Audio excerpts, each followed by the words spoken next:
Media from Fordham University. Listen at 90.7 FM or at WFUV.org. Tickets for Holiday Cheer for FUV are on sale now.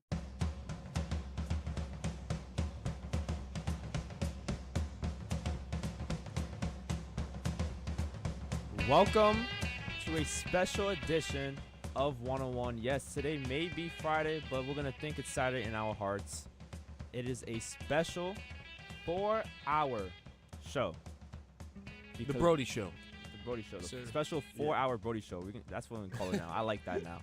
Because of daylight savings, we had to add that extra hour for the fans out there watching or listening on the radio Saturday night from 11 to 2 in the morning. But I am Angel Ducret. Alongside me, I have Ben Oppenheimer. I have Bradly Birne. Behind the boards, we have Joe Henry. And video producing, we have Kurt Sipple. It's going to be an amazing show. I am the lone Yankee fan in the studio right now, accompanied by a Boston fan and a bunch of Met fans. So it's going to be an interesting show for my sakes, for my emotions. And I don't want to dive too deep into it yet. I kind of want to see how you guys are doing. It's the first of the month, November 1st. Halloween was yesterday. I know beforehand we had some opinions about Halloween. I'm going to ask Bradly first how he's doing, how his Halloween was, and we'll kick it to you, Ben. My Halloween was staying up all night for a midterm today, so I'm barely running on any sleep. But what exam? I had microeconomics. Oh, I don't miss that class. What are you, a nerd? No, I'm not a nerd. I just needed one of the requirements, so I just put down microeconomics. But when I got asked to do one-on-one, I was looking forward to this the whole week. I was like, okay, I just got to get through my midterm, and then I could talk for the next 4 hours about the thing I love most, which is sports. So what do you think you got, like at least a 50? No, I think I did really well. Oh, there was like two questions. At least a 50 like, is crazy. There was like 2 questions that were a little iffy, but they were worth 2 points each, so I'm not really too worried. But other than that, it's been a pretty good day. What about you, Ben? You've had a lot of opinions about Halloween. So first I want to know how you're doing mentally this week, but then I kind of want the fans to hear what you guys say about yesterday. I'm doing great because a Friday afternoon show is like that's what sports talk is all about, Oh, of course. And I think that's like the perfect. It's like we're doing our own. I mean, we do this all the time, but this is like our own version of the K show. Friday afternoon. I love that comparison. And I'm throwing you a bone here, Mr. Yankees fan. I appreciate that. So I'm excited to be here with you guys. Mentally doing great. Great time to have a show. What's better than Friday afternoon? But look, I can't. We got to do away with Halloween, Brody. Talk to me, man. I think it's just an excuse for. You look at the all sorts of creatures who walk around, these weird people. Like I was walking around last night. There was like a bunch of people with like Joker paint on their face. I'm like, my best friend was Joker last night. I don't want to meet your best friend. I want to stay away from these people. The costume was tough. I won't lie, but I understand. Yeah, it's tough to look at. That's what it is. If you had to guess, what do you think my costume was last night? Were you Ghost? I mean, I'm Ghostface tonight. I mean, Aaron Judge was a Ghost too, so Samurai? maybe you guys can share a costume. Samurai. I've seen some Yankee costumes the other day, and it was like tragic. One person had a shirt that just said top 5 on it, and I'm like, that is some deep stuff right there. And they have 2 top 5 players, so yeah. Nah, if you know, you know. We'll get into that segment soon. Now it's prisoner. Prison, like any prisoner? Yeah, just any prisoner. So just wearing like the yellow vest? Had the orange vest? Had the orange jumpsuit, and I was a prisoner last night.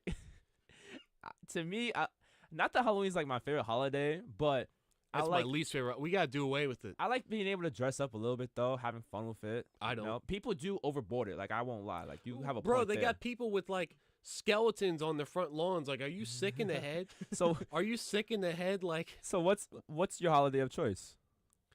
That's a good one. YouTube. I'm gonna go with. To be honest, I'll go Christmas because, like, I'm from Long Island, Ben is too, and I've seen some people go all out for Christmas. Like, they have every single blow-up thing that you could possibly have on your lawn. They got, like, the little candy canes that, like, the doorway where you just walk through. Like, but yeah, I'd probably say Christmas is my favorite holiday. What about you, man? For me, I'd say probably President's Day. Getting the day off, February. Not much going on, but We get a week off in school, at least in high school we did. We got that February break. That was President's Week. That is definitely something Yeah. I missed from high school days. Is just that random week that you get off in February. Yeah, it's President's Week, Brody. You can thank. We got the whole week off. Yeah, you can thank GW for that one. Appreciate you, G-Dub. Yeah. That's all I gotta say, Yeah. guys. I mean, if I had to choose Yeah. one, my favorite holiday is the one coming up this month. It's Thanksgiving. You go family, football, food, the 3Fs. In the backyard football, especially. Yeah. Like if we how yesterday was like 80 degrees for Halloween. If you get like even like a 60 to 70 degree day for like Thanksgiving, you can go because I have a balcony, so if I can just chill in the balcony, Yeah. maybe like Yeah. barbecue and Yeah. Oh man, that sounds like the vibe. Yeah, it was nice last night too.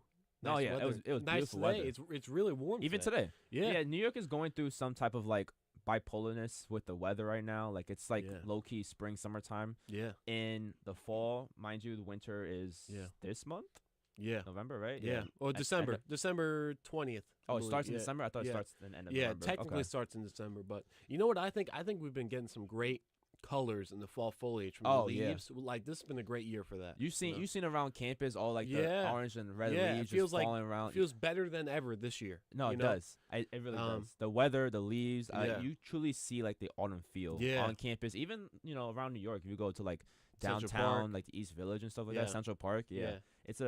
Honestly, it's an amazing time to be alive. I think I've said many times on shows previously, October, one of my favorite months because of sports and the weather. Like those two combined could be the masterpiece to Unmatched. to the rest of your year. So before we kind of just keep going into like just chilling, 4 hours of one-on-one. Like Yeah. usually it's 4 hours of Brody. It's usually a 3-hour show. You're gonna Yeah. get an extra hour of us. Yeah. If you get annoyed with me, Ben, and Bradley, then guess what? You're gonna have to deal with it. We're gonna go into some Knicks and Nets to start off the show after the intro. Both teams, season start 5 games of the year, they're not looking their best, but we're gonna break that down a little bit. And of course, since the NBA started, we have to go into more of an outlook with the NBA. Look at the West, look at the East. There are some surprising teams out there. I think we can all agree with that. Who has shown their mark these couple of games. Some surprising teams that are not doing their best.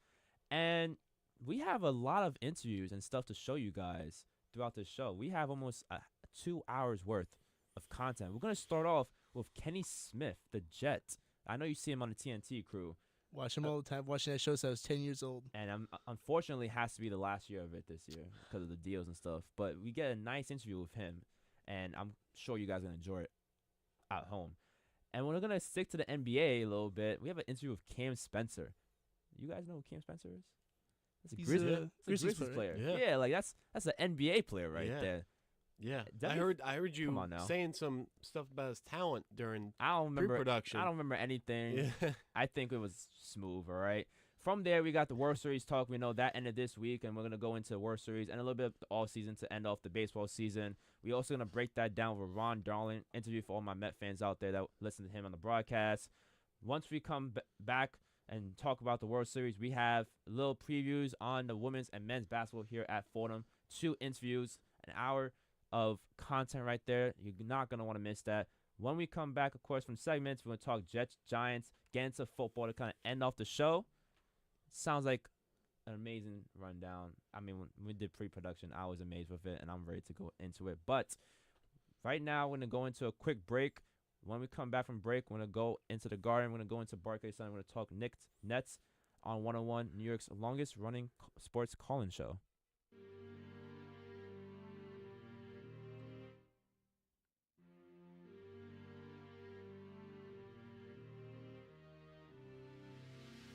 What's up, everyone? I'm Lou Orlando. And I'm Evan Harkin. We're your broadcasters for the 2024 Fordham football season. The Rams chase a Patriot League title led by league-leading quarterback C.J. Montez and a host of talent, including James Conway, Niall Perkins, and Garrett Cody. You can catch all of the games this season right here on 90.7 FM and the WFUV Sports YouTube page. WFUV Sports, your home for Fordham football.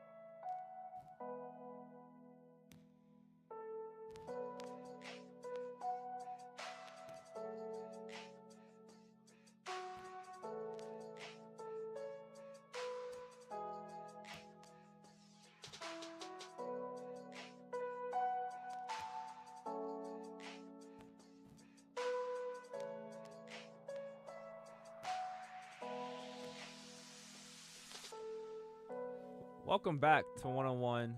It is amazing. November 1st. Hot, actually, today. I don't know why I'm in shorts in November. But let's kind of get into the NBA talk. We know the season started on Tuesday or last week. No, Tuesday. So, Knicks Nets, that's the talk of the town, of course. We're here in New York. I want to start off with the Knicks.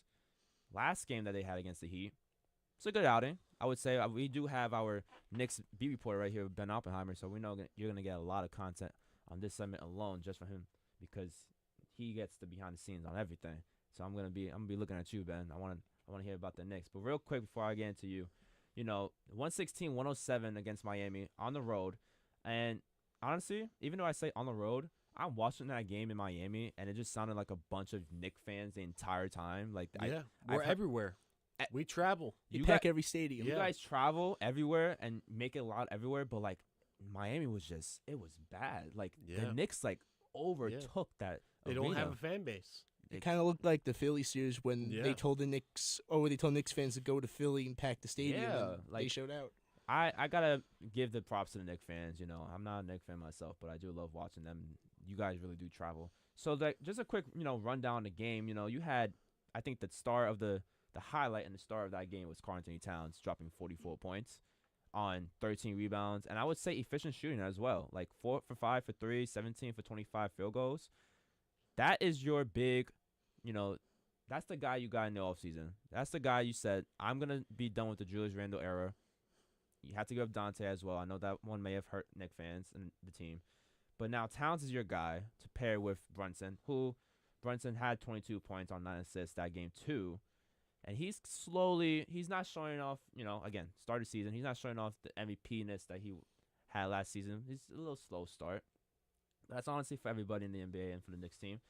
And then your other trade for Mikal Bridges, 17 points, 4 for 11 shooting on 3. All right, 6 for 16, not the best.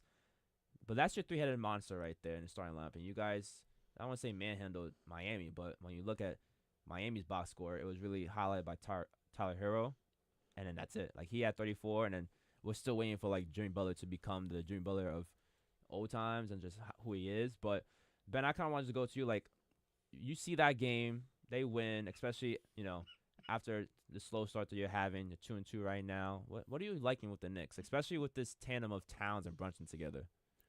Well, I'll tell you what I was worried about first, Brody, is when I saw that Knicks team in Boston. I made the trip up there. Shout out to BC for getting the credit for that. Behind the studios right now, listening. BC. He didn't even acknowledge me when I said that. But I watched this Knicks team up in Boston, and I was concerned by what I saw. They seem, particularly on it's funny, that Celtics game, that opener. It's not that the Knicks offense was bad, but it was that the Celtics were blowing them out of the water, especially in regards to the Knicks defense. It was just lacking. It took a historic performance from the Celtics to beat the Knicks. And like you said, the Knicks' offense was not really an issue. I mean, if you're scoring 109 points in a game, you would hope, especially with the defense the Knicks have with OG and Mikal being like your main defensive force, you would think you should win that game. But the Celtics just couldn't miss. Yeah. And so then heading into the opener at MSG last Friday versus the Indiana Pacers, there was Owen Kelty was there for that one, my guy and fellow Knicks beat reporter. And from what I saw in against Indiana was a contrast. It was positive. I mean, they still didn't shoot above 33s, which was an issue up until the game against Miami. But what I was encouraged by was Towns looked more comfortable, increasingly more comfortable out there on the floor. The spacing was good. Brunson had a quiet but decent game. And they were really facilitating, and the spacing seemed to be at heading in a good direction from what it was against Boston. But then they regressed against the Cavaliers, which I was there Monday night. And once again, they had the same kind of spacing issue where they couldn't get Towns the ball enough. Particularly Brunson took it upon himself in post-game interviews. He was like, I got to feed Towns the ball inside because Karl Anthony Towns only shot 8 shots against the Cavs Monday night. And so for me, I'm thinking, am I getting buyer's remorse if I'm the Knicks right now? Because Randall has been solid to start out the season with Minnesota, as well as DiVincenzo. And what I'm looking at is, if it ain't broke, don't fix it. And I'm telling you, that Knicks team from January, when it was brand new OG Anunoby as an addition to the team, there was a healthy Julius Randle. There was a healthy Isaiah Hartenstein. There was Jalen Brunson, obviously. There was DiVincenzo. There was Josh Hart on the bench. That Knicks team in January was insane. It was incredible. What I'm thinking is, ever since Hartenstein left and the moves they had to make to compensate for that. So sorry that we took him. You're not sorry, Brody. I'm not. But I'm thinking, I was worried after that Cavs game, thinking, ever since Hartenstein left, has this team been breaking apart what already worked? And then I saw Wednesday night's explosion against Miami where Towns scored 44 points. And then I'm thinking, it's way too early for me to be thinking that kind of stuff, to be doubting about the moves. It's way too early. You got to wait until, the All-Star break at least to start thinking about that.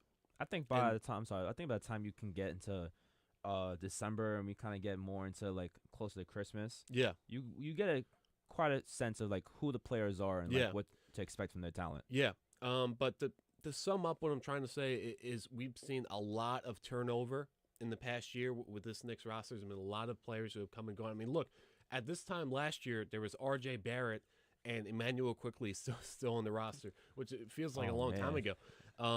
But for this Knicks team, I think the new additions have caused some growing pains in terms of integrating them within the flow, within the chemistry, within the style of offense that Tibbs wants to see on the floor. But it's also there's been 2 games where I've been really encouraged. So there's been 2 games where it's been I'm a bit iffy about what I saw out there, and then there's 2 games where I'm like, we're going to be all right. So I'm thinking they need time to gel, the new additions specifically. The spacing needs to improve. Getting open threes, which is a part of spacing, and also feeding Towns down low, which they did against Miami, and he played, as you noted, Brody, very efficiently. And then they're playing the Detroit Pacers tonight in Detroit, so I think that should be a win. And then they come back home next Friday, November 8th, versus, I believe, the Milwaukee Bucks, and that's going to be tough for them. They're on a 4-game road. Yeah, 4-game on the road. They started in Miami, going to Detroit Pistons, Houston Rockets, and Atlanta, which Detroit might be a little troubling because I wouldn't sleep on them. I know we see Detroit in the past as like a bomb-tier team. They could be different now. But Houston and Atlanta are 2 teams that you should take care of. And then once you kind of come back home against Milwaukee hasn't looked good. Then you go back on the road for Indiana and Philadelphia. Those 2 can really be some testers for the Knicks. So like the first 4 games of the Knicks schedule are against teams expected to be in the playoff running and teams where you're gonna probably see them in the first, second round of playoffs, if depending on where the Knicks stand. Bradley, I want to throw this at you. The 2 games where the Knicks won, right? Indiana and Miami. Those are 2 games where they won before even the fourth quarter, kind of. Like those are like commanding games. Yeah. A 123-98 game for Indiana, a 116-107 game for Miami. The Boston game, I don't even want to count right now, as that was just historic. You never see that. And then the loss against the Cavs was a close one. So like, what do you see on the defensive side of things when it comes to the outcomes of these games, and then the offensive side trying to pick up, just not I want to say the lack of chemistry, because you have said, Ben, it's a lot of new moves here, especially with Towns and Bridges being the 2 like main factors on this starting rotation. It's a lot of different play styles that now you have to kind of mesh together. So like, do you think 4 games into the season, is it fair enough to say like oh yeah, this team really needs to like think of a different play style or playbook to really match the different styles and So first off, pick up chemistry. Precious Achua and Mitchell Robinson are still out, and Big injuries. I will admit. they're both really good on defensive end. So I feel like once you get those two pieces back, like you can rest guys more because Mitchell Robinson is probably one of the better defensive guys on the Knicks and probably the best rebounder. So I just feel like 4 games in, you really can't like judge the Knicks. Like they've been solid defense. They haven't been the best, but I just feel like 4 games, like Ben said it earlier, like 4 games in, like you can't just like jump to conclusions. Like we got to wait and see. Like once they get Precious and Mitchell Robinson back, like will that impact them? That's also another thing that I think is big to point out with the Knicks. Once you kind of get past the starting rotation, who's really the guy to come off the bench that you think is going to be a spark? Now, you have someone in McBride who I've seen even last year really come up into like that contract that you guys gave him that I think was 3 years, 13 mil, something like that. Like it looked like a steal the minute that you gave the man minutes last year, and he took advantage of it, right? And even this year, you give him at least 20 to 25 minutes a game, he's going to get you the threes. He'll be efficient in that spot of the field. He'll get you the points, right? And even a little defense. But then if you look at the bench, it's really a 3-man bench right now in Payne, McBride, and Sims. Yeah, and we're thin. We're thin. I get it. Precious and Robinson are out, so that's your 2 big men that couldn't come off the bench and really not be a spark, but be that just defensive anchor. The Knicks are really laying smack on the rotation, the starting rotation, making sure that those 5 guys not only are healthy but can play consistent ball from the first quarter to the fourth quarter. And when this Knicks team is fully healthy, when this Knicks team was fully healthy last year, you know to it, Ben, you had people like Josh Hart coming off the bench, right? Or even deeper. Even Dante came off the bench and wasn't starting, right? You had to mix match those 2, which are great options in shooting guard position. You have Brunson, you have Randall, OG, right? You had Robinson. Now, on paper, your starting 5 is one of the best in the East when you look at the stars. So, I mean, Bridges, OG, Towns, Brunson, Hart. Like, saying that Hart is, like, your weak spot in the rotation says a lot because Hart's a really good player. He fights and gives you 110% every day. But 5 games into the season, 4 games into the season, you're seeing that the depth is the issue with the Knicks. So moving forward, the longer the season gets, and of course more minutes that the stars are gonna receive. I mean, you already see stars getting 40+ minutes as is on game 4. It's really gonna make or break the Knicks, I believe. If the bench depth cannot get there, especially when we get into the strength of this schedule in December, you might have to start worrying a little bit. You might have to start looking at other moves you can make, or just other players that you might have to just start playing more. Am I just saying? I'm trying to be like an unbiased Knicks fan. No, it's here. not because Okay. I think you're making a good point because like they need to see healthy because especially like with Cat and Bridges, like Cat and Bridges, those 2 trades were huge because now Brunson doesn't have to be like what he did last year, like constantly trying to score 40 points. Come playoff time, like he can average 25 a game and let Cat and Mikal do their thing and get more assists. But I just feel like if Cat or Mikal go, like let's say one of them goes down, like I know Brunson can hold his end and do 40, but with last year with injuries that came back to haunt the Knicks, and you don't want to, especially now, you don't want to push them until like later into the season. So if you have to ask for like Brunson or just anybody to be scoring like 40 a night, then that's where the issues will kind of start happening. Now, before this segment ends, I do want to touch on the Nets. Back there we got Kurt probably waiting to, hear about his precious Nets. Nets last game 119-106 against the Memphis Grizzlies on the road. This Nets team 2-3 to start the year.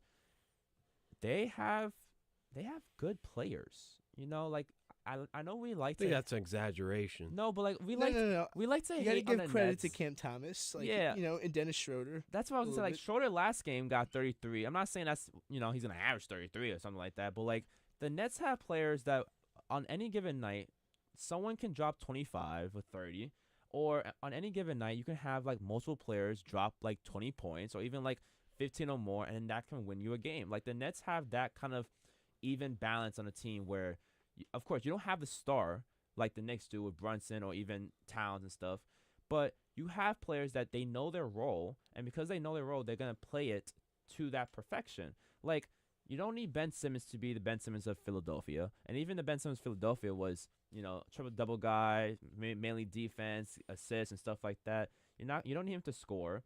You have players like Cam Johnson, who came from, the Suns, who can be a reliable, consistent option. He was 4 for 8 last game. And you have Cam Thomas, who kind of, if you want to put a star on someone's name, I guess Cam Thompson would be that for the Nets. And he had a terrible shooting performance last game, ended up with 19 points. But that's another guy, like, out of nowhere, he might consistently have, like, 10 points a game and then have that one game where it's like, or that one stretch even, he's, like, scoring 40 a game. So, like, it's one of those, like, scenarios with the Nets with Cam Thomas.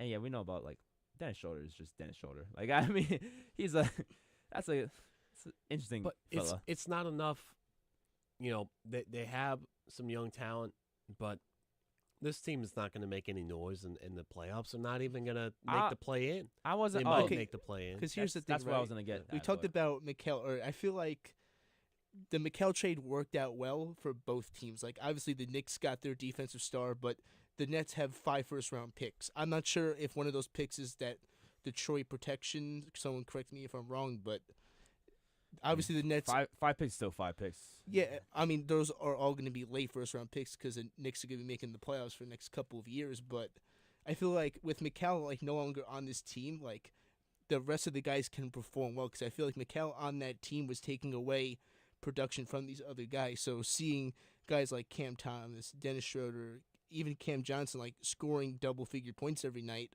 just shows that, like, this trade was a win-win for both teams. Not only was it was a win-win in the aspect that on a short-term run, the Knicks wanted Mikal, right? They're in win-now mode right now. And then the Nets, they are looking long-term. They have the first-round picks. They're going to keep on adding to the talent in their roster through the years, right? So that, in terms of that, that's how it's win-win. And if you look at the Nets, the 2 wins they got is against the Bucks, who the Bucks are, we'll talk about in another segment, the Bucks have been atrocious to start the year. And against the Grizzlies, who are a turnover merchant. So it's, not that I'm not trying to discredit the wins that the Nets have, but to your point, Ben, like, I don't necessarily think that they're going to be a playing team. I think there could be a team where it's like 11th, 12th seed is like maybe a game or two away from the 10th seed, and they're like fighting for it and ultimately doesn't get it, because I think the East has a little bit more talent than we kind of think. But the Nets are a team where if there's a good team in the East trying to, like, jump the standings or is going on a run, the Nets are like that team that will stop them in their tracks, like just break out for one game and just kind of disrupt the motive for that team. Like if it's like a Celtics or like a Knicks or something, like, they will just steal a game, from any of those good teams. And you never know, maybe through that, stretch of where the Nets are just playing good basketball and stealing games from all these great teams, that can add up to not only wins, but add up to possibly a play-in position. And I don't know if the Nets are looking at this season and thinking, yeah, let's go make the play-in and see what happens throughout the playoffs. I would say if I was the Nets, we're fighting for the future years, just continue getting the first-round picks, getting lottery picks, not just first-round picks. Because to allude to what you said, Bradley, like the Knicks picks, I don't know exactly what the first-rounders are, but most likely through the future, they might be like late first-rounders. Not that you can't bank on a late first-rounder, but you want to have your best chance in the lottery. So the Nets, I don't want to throw any hate there. Barclays Center has become a Liberty's arena, but the Nets now take over with the WNBA season over. So now we have to see if they can sell out seats, right? The same as the Liberty. The Nets, They won't. they won't. I'm sorry, Kurt. I try to be on your side this segment just for a little bit, but But you're in the booth with 2 Knicks fans. So it's gonna be difficult. I can't compete with the Knicks fans. I already have to compete with them when it gets to Yankees talk later on. So I'm gonna let them win this one with the Knicks, okay? So for anyone listening too, if you're a Net fan, I'm deeply apologize. But that's gonna do it for us with Knicks and Nets. We're gonna go into more basketball after this. We're gonna break down a little West action, East action, go into the standings. But actually, before we even get to that segment, we're going to have a little small interview with Kenny Smith, the Jet, TNT crew. We all know him, 2-time champion on the Houston Rockets. We'll be back on 101, New York's longest-running sports call-in show.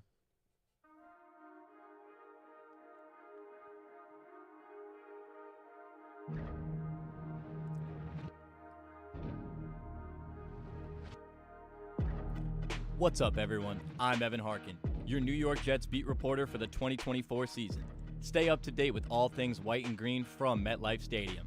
From Aaron Rodgers' touchdowns to Sauce Gardner interceptions, I've got you covered. So join me and Gang Green on Twitter at Ev Harkin and stay locked in with the JETS on WFUV, your home for New York sports.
Welcome to the exclusive WFUV Sports interview with two-time NBA champion Kenny Smith.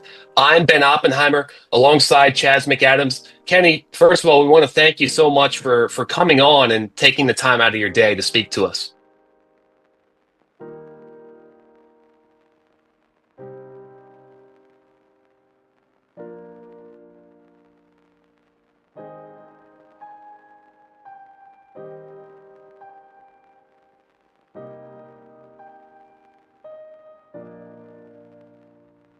Welcome to the exclusive WFUV Sports interview with two-time NBA champion Kenny Smith. I'm Ben Oppenheimer alongside Chaz McAdams. Kenny, first of all, we want to thank you so much for coming on and taking the time out of your day to speak to us. Man, thank you. Thanks for having me. Let's get into it. When you were 11 years old, you mentioned you won a Globetrotters shooting competition during halftime of a Knicks game. What was your impression of the Globetrotters when you were a kid? Well, the Globetrotters were the epitome of like swag when I was growing up. It was the way everyone wanted to play, and that you couldn't do in a regular game, because if you went behind the back, everyone thought you are too fancy, so to speak, which isn't today. So a lot of the things that happen in today's basketball are come from the Globetrotter culture. And so it was the swag of it. So winning that contest to shoot free throws for the Globetrotters was an incredible thing at 11 years old. Yeah, definitely. I mean, the Globetrotters, I think me and Ben both go to school here in New York, and like there's so much Globetrotter influence all over the place. And I kind of want to talk about, like, Globetrotters are all about showmanship and everything. And you have so many, like, your voice of "It's over, ladies and gentlemen" in that 2000 dunk contest is just like burned into my brain. And I just kind of want to know, like, you're doing this thing with the Globetrotters and Play It Forward, and you MC the dunk contest like that. Like, where did your, like, and you're obviously on NBA on TNT, like most iconic show in sports media. Like, where does your sense of like showmanship and everything come from? Well, just loving the game, being a fan first. I was always a fan first. And now hosting Play It Forward here on NBC is just a great thing for doing the Globetrotters, because it shows the great will that they do and the goodwill that they do around the world, not just showing their basketball skills, shows the things that they do off the court mostly as well. So all of the benevolent things that they do, not just here in America, but around the world. But for me, the showmanship comes from all of that, from the Globetrotters, being a New Yorker, playing basketball in the parks of New York City, where there's 8 million stories, so to speak, in New York City, and you have to stand out in some way. So sometimes, there's a million guys scoring 20 points, but who's being a great showman and getting those 20 points or those 10 assists? So that's where all it comes from. So, Kenny, you mentioned that earlier in your career, you were the GM of the Washington Generals for a very short time. Was that a fun experience? Can you get into a little bit of that? I hated losing. No, yeah, it was a lot of fun. I myself, at the time, Manny, who was the owner of the Globetrotters at the time, I knew him pretty well, and I knew, and they used to actually train out of Houston when I was living in Houston with the Rockets.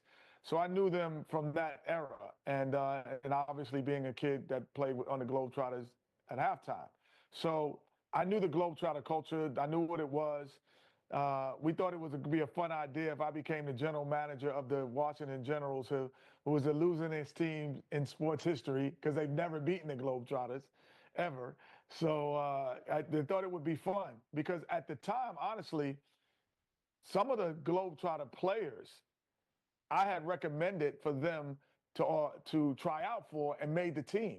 So he's like, well, why don't you just be the GM, but be GM of the Washington Generals, the losingest team in history. Yeah, I mean, I know some fans that are like, they're diehard Generals fans. You know what I mean? You say what you want about the Generals, but they got some passionate fans, right? Um, Obviously, they have great uniforms too. True. Those colors are iconic. I mean, like I would love to be caught wearing those. I know we only have it for a limited time. We're talking play it forward, but you're obviously an NBA champion 2-time, and I can't let you get out of here without talking about one of your all-time great teammates, all-time great player, Hakeem Olajuwon. I can't imagine what it's like to play with someone with such fortitude and just such like a strong player emotionally and physically. And I just like, what is if you have like a good Hakeem story, just like drop a little wisdom on us for that. Well, Hakeem, in terms of the 2 years that we won the NBA championships, there was no player in those 2 years that could say they had a better 2 years than him, including LeBron James, Michael Jordan, whomever. He was the best player on the world on both ends of the floor. That's different. Like most guys are great offensively. They can get 30 points. They can even get rebounds. But in terms of the defensive award is named after him. But he was a 30-point scorer. So the NBA's defensive award is named after, what he did, the blocks, is named after him. And, we're talking about a guy who averaged 30 points during those times. So an unbelievable player. It was a pleasure to be around him because he was so honorable and a great person. But his level of play, there's no one in the history of the game can say they had a better 2-year run than him. So, Kenny, you're a studio host for TNT's Inside the NBA as well as CBS's March Madness coverage. And now you're going to be a studio host for Play It Forward with the Globetrotters. What do you love most about the role of being an analyst and being there in the studio talking about what happened? Well, what I really love more about Play It Forward, with the Globetrotters is the fact that it's not talking basketball. It's talking about life. It's talking about the things that they do off the court, from, going to a music conservatory with Flea from the Red Hot Chili Peppers to giving away free haircuts to the homeless. So for me, it's just a variety of things that are so different from where I don't have to talk about X's and O's, but talk about the great things that they do. And it's a lot of fun. That would just about wrap things up for this exclusive interview on WFUV Sports with 2-time NBA champion Kenny Smith. Kenny, thank you so much again for coming on. Thank you.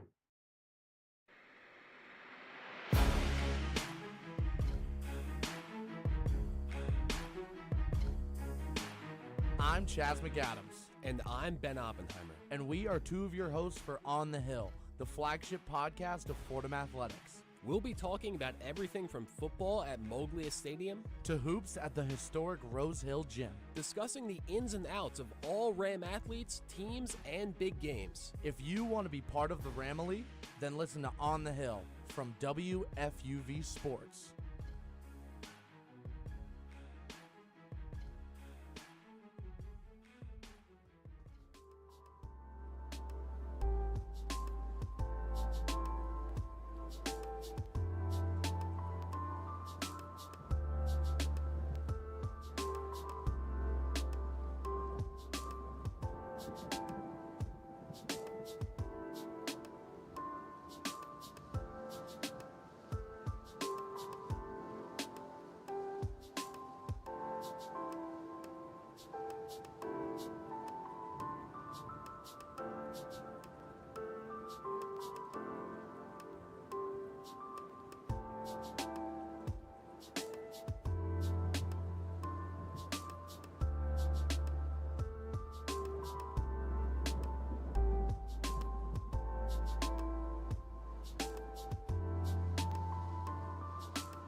Welcome back to 101, a Friday edition of 101. Let me just emphasize on that. Yes, I know we're usually on Saturdays from 11 to 2 on YouTube, 11 p.m. 2 a.m. on Saturdays, but for today, 4-hour show on a Friday.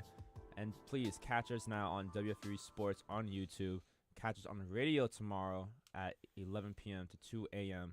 It's 4 hours because you know daylight savings time. It's going to takes back the time. Takes back an hour. You add an hour. I forget. I think you lose an hour. Yeah, I think so. Okay, I think you lose an hour. If you can fact check me or not, but I'm here to talk sports, not talk about daylight savings time. I also want to mention I found my baseball here, guys. So I'm kind of happy that I have something that I can just have a fidget toy with as I continue talking about sports, and especially with baseball season over. I need this moment right now. So that was just an interview you guys just watched with Kenny Smith. You know him as a Jet. You know him as a basketball player, 2-time champion. You know him on the TNT crew. Sad to see them go after this year with Shaq, Ernie, him, and Barkley.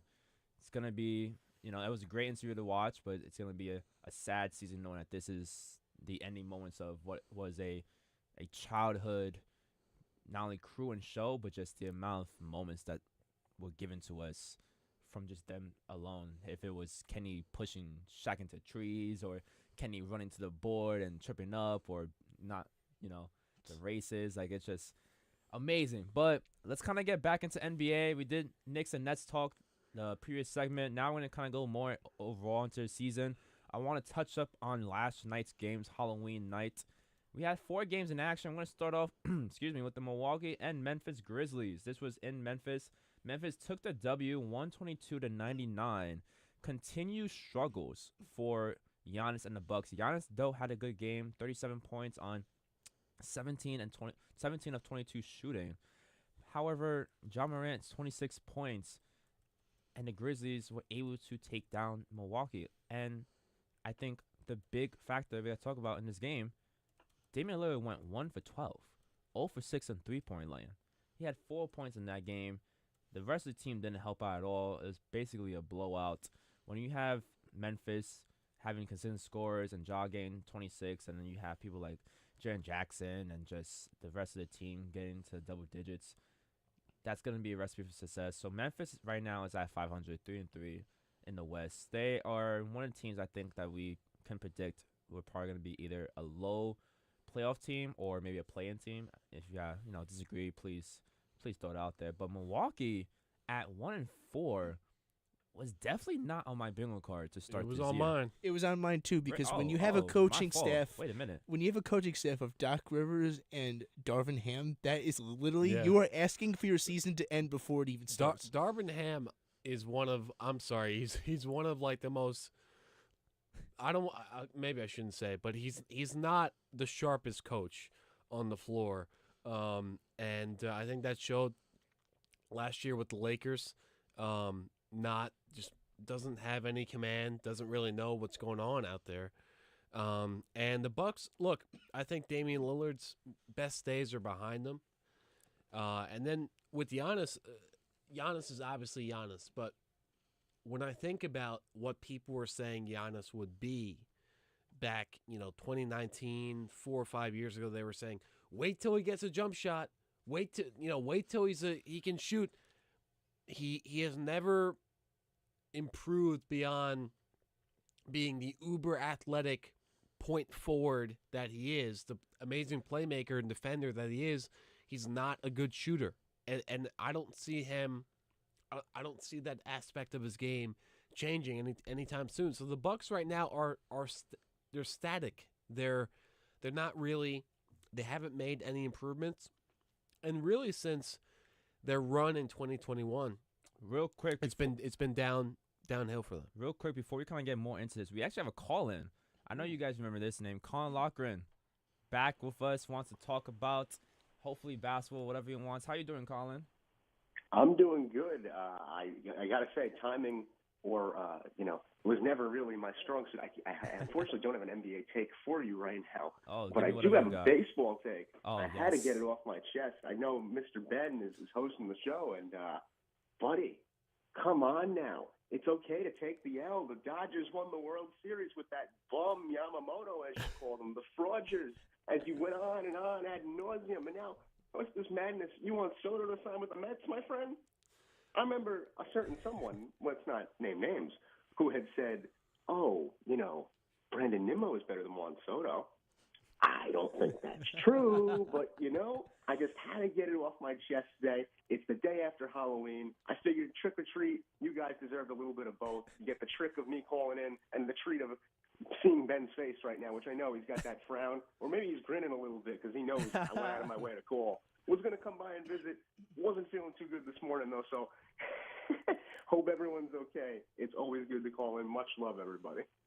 Colin, real quick, I want to just appreciate you for the call. Hope you do feel better. That was my mock leader right there, so I have to give my props to him. But Ben, I see the grin. I see the feelings. Colin, if you're still listening, that's a very poor way of coping with the Yankees losing. And look, I said Yamamoto was a bum, but that was because he was playing like a bum in the first month or so of the season. Now, I did say that before the season, but I said I don't know if he can translate to the major leagues. At first, it looked like that with the way that he was pitching out there. That changed. Look, credit to the Dodgers. They were the better team. And look, Colin, if you're still listening, if it was Mets Yankees, I know we're talking basketball, so I'm gonna. If it was, and we're gonna get to more baseball. No, let's hear it. If it was Mets Yankees in the World Series, it would have been Mets in 6. And you know who agreed with me on that? Lou Orlando himself. Only Mets fans. No, Lou Orlando said, our boss said, I think a Mets make the World Series is Mets in 6. Now, we didn't get there. We got there spiritually, but not physically. And look, the Yankees are just the run, I think, is finished for them. And I think when you look at the two fans who assaulted Mookie Betts, those people should be in prison. They should literally be in prison. I'm not even joking. That will be the only take that I will agree with on Ben when it comes to any Mets Yankees talks right there. Yeah, we'll get to more later. No, yes, we'll get to more later. Yes, the fans were out of control. Thank you, Colin, for the call-in. I did need another Yankee fan just to help me out because this show is really gonna be make or break. I'm outnumbered here, guys. Like in all aspects of the game right now. So I love that we get to talk baseball. But to get back into basketball, I know I just briefly mentioned before the call-in, Giannis and the Bucks. You guys said you kind of expected this start and just expected this team with how bad the coaching staff is and how Giannis is not really improving his game. Yeah, Giannis is always going to be that kind of like 30-point per game scorer and then gain the 12, 13 rebounds a game and always be efficient in the paint and all that. But are we really going to expect him to really get an outside shot? Like, is that something that, I mean, what's not broke, don't fix it. Yes, you should improve as an NBA player every day and try to get a shot, but Giannis has been a dominant force just driving to the lane and getting 30 points just doing that at right there. And that's why the Milwaukee Bucks acquired someone like a Damian Lillard because they know Giannis is not the shooter. You bring Giannis into the paint and everyone in the defense try to trap him inside, and then you realize you have Lillard at the 3-point line who can shoot it from deep and be consistent. But then when you have a game against the Grizzlies where you're 0 for, I mean, that's the recipe for. But I just nothing, not look, success. Brody, I think Lillard just, I don't know if he has it anymore, Brody. I agree, 100%. You know, like he's ice cold. I- Jalen Brunson eclipsed Lillard probably 2 years ago. You know, and not to bring up Brunson. I mean, I do believe obviously, Brunson is the better point guard. And he should have made the All-Star starters over last year over Dame. over That was just unnecessary. We're also That's clown another Tyrese conversation. Halliburton, who literally looks like a clown too. Like Halliburton, I'm glad. Listen, I know we're not on Knicks talk anymore, and then I know Pacers Knicks have that from the playoffs, but I've said this from day one. Halliburton to me is not an all-star point guard. I agree. He shows me. I'm with you, Brody. He shows me times where he is a scorer, and of course, I'm never going to disagree that he's a bad playmaker. Like, yes, he's gonna get you 10 assists almost every game. He's gonna get the right plays for his teammates, but he's never gonna take initiative in the scoring and offense, and that's what really hurts the team, especially when you shoot 0 for against the Knicks. That game that you guys got blown out. Like, Halliburton is he's just someone that doesn't show up.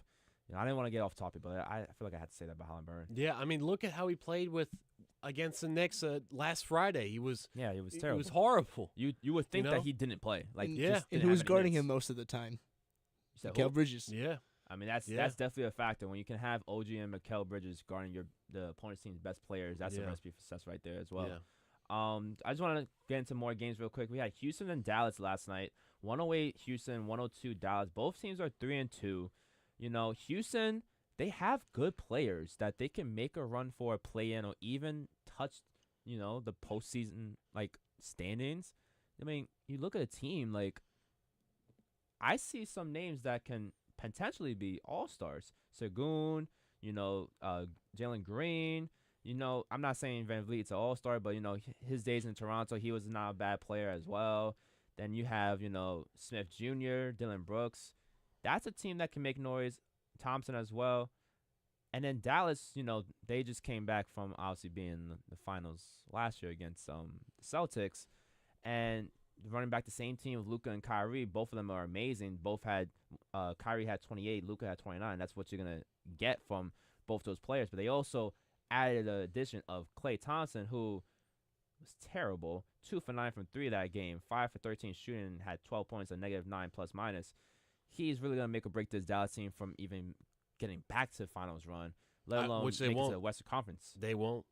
For You neither. think they make the finals again? No. That was a Cinderella run. We're only seeing that once. That is the furthest we are seeing The Mavericks? Really? Luka Doncic in his time with Dallas. So who do you think is making it out of the West then? Who's your early prediction? It's my Early team. prediction right now. It's my I team. think It's OKC. I was going to say it's Brody's team, or it's that team up in Minnesota that's got those I two respect former that, Knicks. And Minnesota was there in the running in the Western Conference Finals, right? And they just fell short to the Mavericks. Mavericks, like you said, they had that kind of Cinderella run. They were just unstoppable. PJ Washington averaging 20 and 10. It was unknown of. And then obviously when you have Kyrie and Doncic, all you need is that third guy to help you out, and then that's a recipe for success right there. Yeah. But I do agree. OKC and Knicks Finals. So I'm gonna say it now on 101. OKC is coming out the West, and Timberwolves will give us a run for our money. But I like our chances with our defense. But apparently we're 5 games in, so I can't say nothing about defense yet. Come back to me in the end of November by Thanksgiving, maybe beginning of December, and I'll come back on the show and talk about how our defense is still one of the best and will be the best in the league. Going to another game from last night, the Spurs and the Utah Jazz. Spurs win that 106-88. I mean, the Utah Jazz are 0-5. There's nothing really to talk about with this game. We know Utah is going to be in the bottom tier of the West with how stacked the West is. And, Utah should be looking at possibly trading players instead of, keeping this team afloat, They're rebuilding, Brody. They're rebuilding, but, trade players that can get some assets to help the rebuild even more, you have stars that can help other teams right now, or I don't want to say stars, but you have players that can help other teams right now, and 0-5 is just an ugly start to the season. I mean, someone like a Jordan Clarkson should not be on a rebuilding team. He should be on a team that can potentially not only make the play-in, but make a deep run into the postseason. when that time comes. And then the Spurs, obviously the only big move they really had was adding Chris Paul, who is a perfect playmaking point guard for a guy like Victor. I think Victor needed someone to like facilitate the offense and just kind of just play with. And Chris Paul is kind of that guy. I mean, he had 19 and 10 last game, and Victor had 25. We know he's gonna improve as a player. Has all the aspects of being an all-star this year as the rookie year last year. So could possibly be, they're 2-3 right now, could possibly be saying the Spurs make the play-in. But, I mean, the West is just so competitive that they might be one of those teams that just don't make it, like barely, like maybe 11, 12 seed kind of thing. How we talked about the Nets earlier. You know what I'm curious about, Brody? Let me hear it. We talked about these two teams on Pick and Pod this week. What do you think of the Lakers and the Clippers? Funny because the last game of last night was Phoenix Suns and the LA Clippers. So real quick, Suns win that 125-119. When it comes and the Suns won because Booker 40 points, all of that, and even O'Neal 21 off the bench, and Durant hasn't even had a hard start, but Durant will be Durant. When I think about the Clippers, they are Kawhi-less. We all know that, and they really run the offense around James Harden and no one else. I mean, last night they had Harden for 25, 13, and 10. I mean, triple-double Harden. If you get those Houston triple-double Hardens, then the Clippers could make noise. But I honestly think the Clippers, it depends on how long Kawhi's out. If Kawhi is out for an extended period of time this season, I think the Clippers don't make the play-in. I think they'll be one of the teams that fall out, and then one of the teams that weren't in the playoffs last year would kind of take their position if it's play-in or the top 7 seed. Clippers, they have they have good players. They don't have that other all-star or star to match with Harden, and Harden isn't really the all-star player that he was back then. So I don't really see anything with the Clippers anymore. But to your point about the Lakers, I mean, dominating way to start off your season. I mean, you start off the season with all the storylines of LeBron and Bronny, tandem in LA, even though they weren't really going to play with each other. But to say that the Lakers are 3-2 right now, and if I even look at their schedule, I mean, they started off opening night, winning against Timberwolves, which we all say we see Timberwolves making a deep run this year alone. And that was good, clutch. And they started off 3-0, first of all, against the Suns and Kings, which another two teams we possibly see in the playoffs. And then just lose to the Suns and Cavaliers, who the Cavs right now are higher than any team, being 5-0 in the East. Yeah. So the Lakers look good. I think ultimately it's always going to come down to, LeBron is obviously he's aging, and we know LeBron is not going to produce. Still had a triple-double with 32 points a few days ago, He's Brody. a triple-double guy, of course. He's going to be averaging. He's going to get you to 30 points whenever he needs to. He's going to get you to 25 points. But, you got to get to a point where you don't need to expect LeBron to do that. LeBron can do it on any given night, but when you expect him to do it, you're kind of running him out of fumes. And especially at the start of the season, you don't want that. Right now, he's a calm 21 point per game average right now. It's really Anthony Davis' team. I think that's what is making the Lakers look great right now. Anthony Davis has been playing out of his mind, and he showed it from opening night until their last loss against the Cavs. I mean, he's averaging 30 and 12 to start off the season. And even 1.6 steals and 2 blocks. That's MVP numbers. If Anthony Davis can finally, because I think all these years that LeBron has been on the Lakers, it's been LeBron's team. He's been the number one guy, and Davis was never able to take the number one spot from him. So I think if Anthony Davis can finally be the number one option for the Lakers, and you can have LeBron just kind of play second fiddle, that makes the team even more dangerous. Yeah. And the Lakers are showing that right now. You see, we all talked about J. Redick too, and how his coaching is going to be like. Hasn't been bad. I think he's been a pretty. If I'm being honest, coach. I feel like he doesn't get enough credit. This Lakers team has looked so much more coherent than with Darvin Ham. Exactly. Now he's and now you look at Milwaukee with him.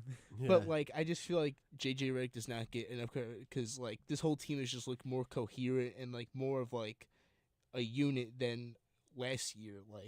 Even Rui Hachimura has stepped up and played better now than he did last year. They have guys, that not only are stepping up, but you need those pieces to be consistent. If it's your Austin Reeves, if it's your Rui, if it's your D'Angelo Russell, like you need more production from the other players. Like you can't just be a two-man tandem with Davis and LeBron as has been previous years, and especially you never know if one of them goes down, who would this Laker team look like? And to your point, J.J. Redick has been a pretty good coach. I know not a lot of people talk about it. And I think there's this correlation between old players becoming head coaches. Like, they kind of have a different understanding of the game.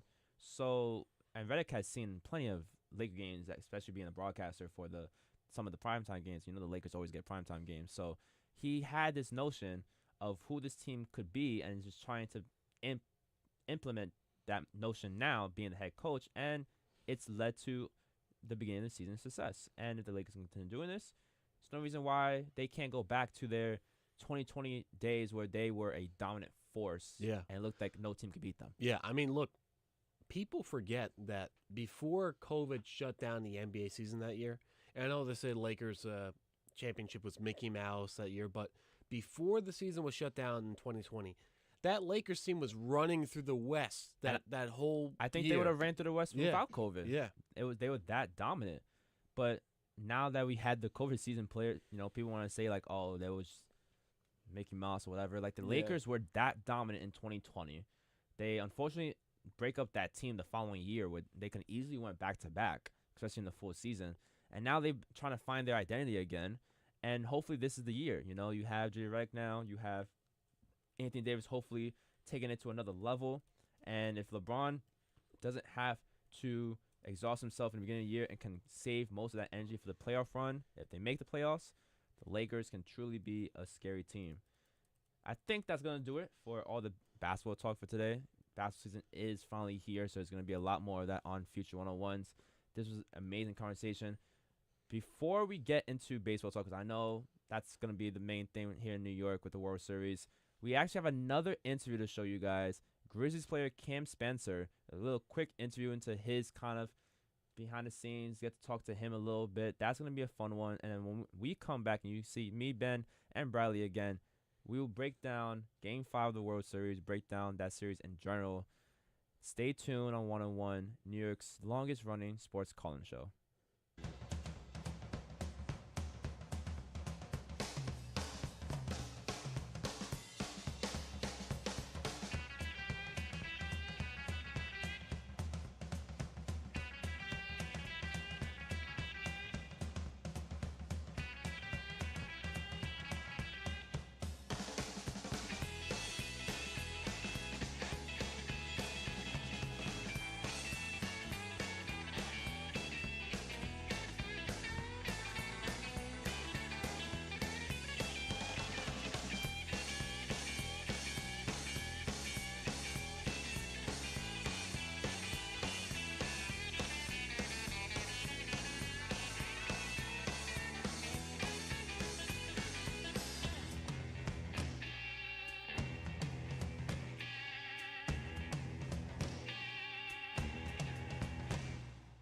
You're listening to WFUV, New York.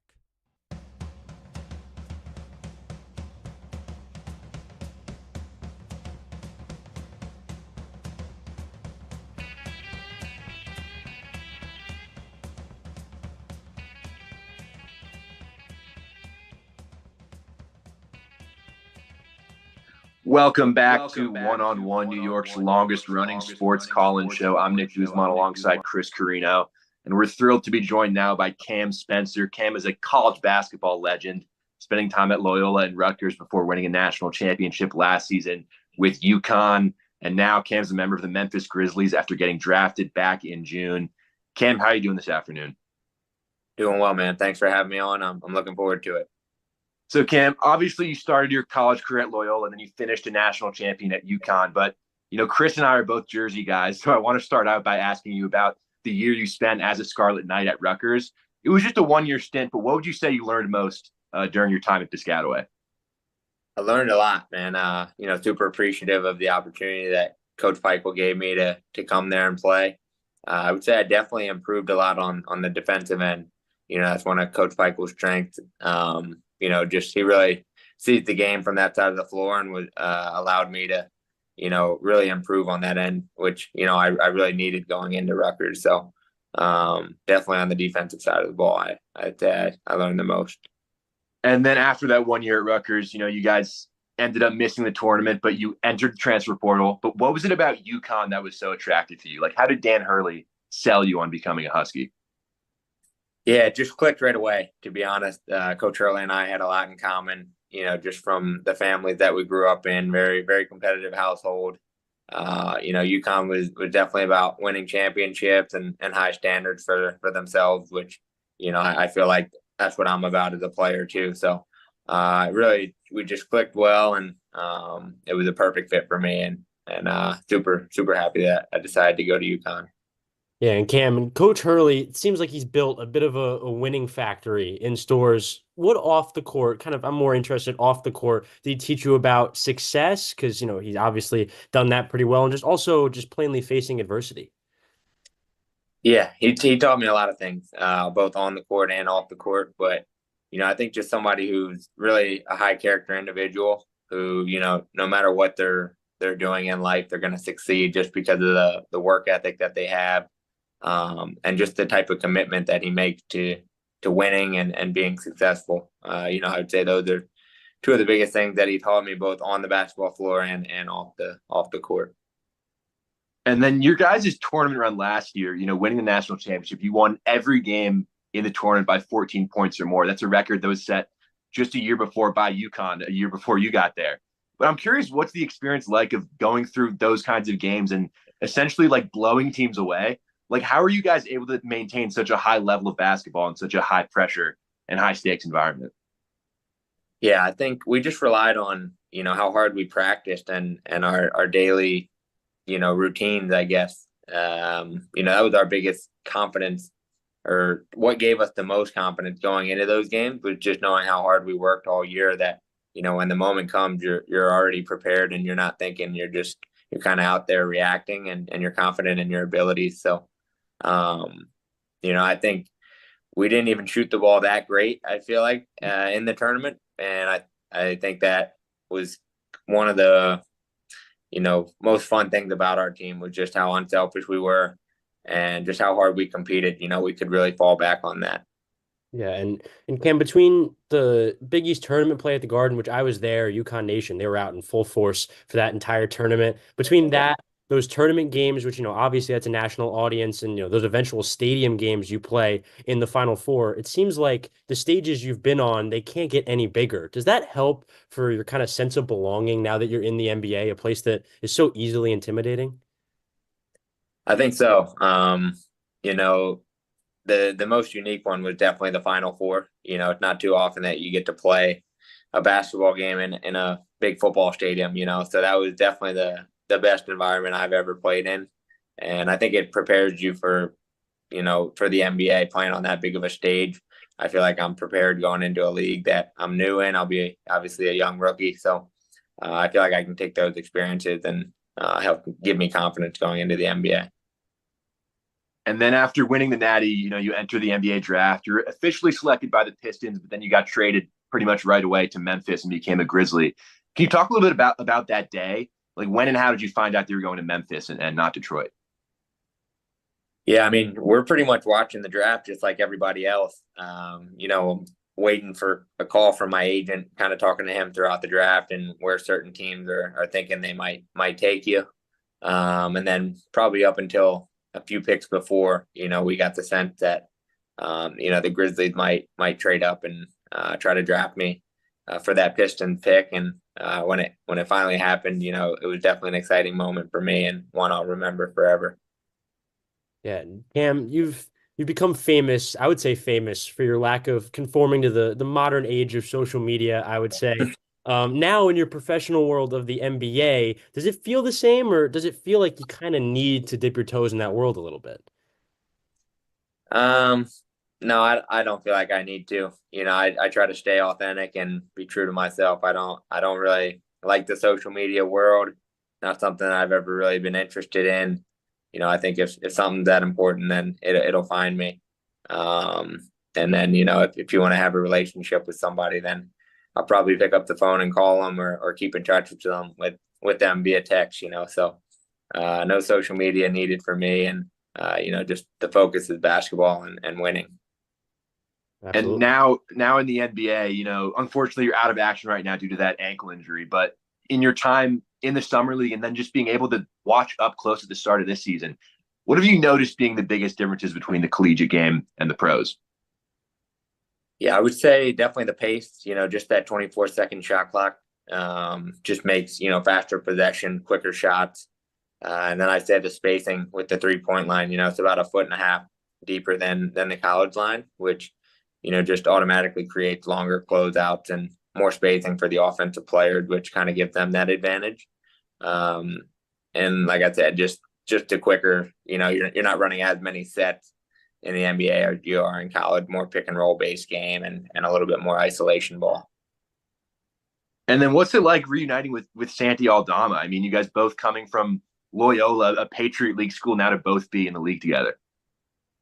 Really cool, man. That's got to be one of my favorite things about, coming to Memphis was, getting to reconnect with him. We had 2 great years at Loyola. They got cut short, obviously, because Santi, went to the draft earlier. And, what are the odds that we end up on our unique basketball paths to reconnect is pretty special. So definitely one of my better friends and happy to be with him here in Memphis.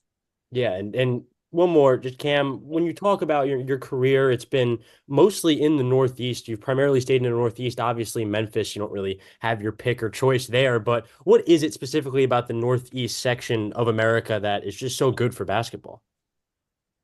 I think there's a little grittiness up there in the Northeast. It breeds those kinds of people. Very blue-collared part of the country, I guess. And I like to say, I think the Northeast has a little asshole in them. Everybody from the Northeast is, a little bit edgy, which I think you have to have if you're going to compete in sports. So I think that's probably the biggest thing about the Northeast that I love. What's the adjustment then been like moving down to Memphis? It hasn't been too bad. I mean, the weather's warmer. I will say it's kind of tricking me, my, whatever you want to call it, not clock, but, it's coming around Halloween time and I'm expecting, 50-degree weather and, it's been like 65 degrees down south. So the weather has definitely been a change, which I'm not mad at, but I wouldn't be mad to see some snow come in the wintertime. Yeah. And then last one for me, I think, everyone probably knows it's not easy at all being a rookie in the NBA, but I'm curious what goals you have for yourself on a personal level for your first season as a professional. Yeah, I think any rookie's goal coming in, being a new guy is to earn the respect of everybody else and, his teammates and coaches, and then just to get on the floor to help impact winning in any way that the team needs.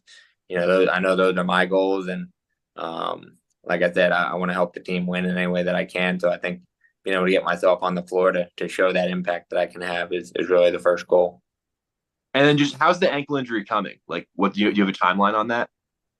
It's coming along well. Yeah. Haven't put a timeline together for it, but it's really progressing as of late. So happy with the recovery and super thankful for all the medical staff here for helping attack this injury with me. Yeah. And that'll just about do it here for our time with Cam Spencer. Cam, thanks so much again for taking the time to do this. Yeah, appreciate you guys having me, really. We'll be back with more one-on-one after this short break.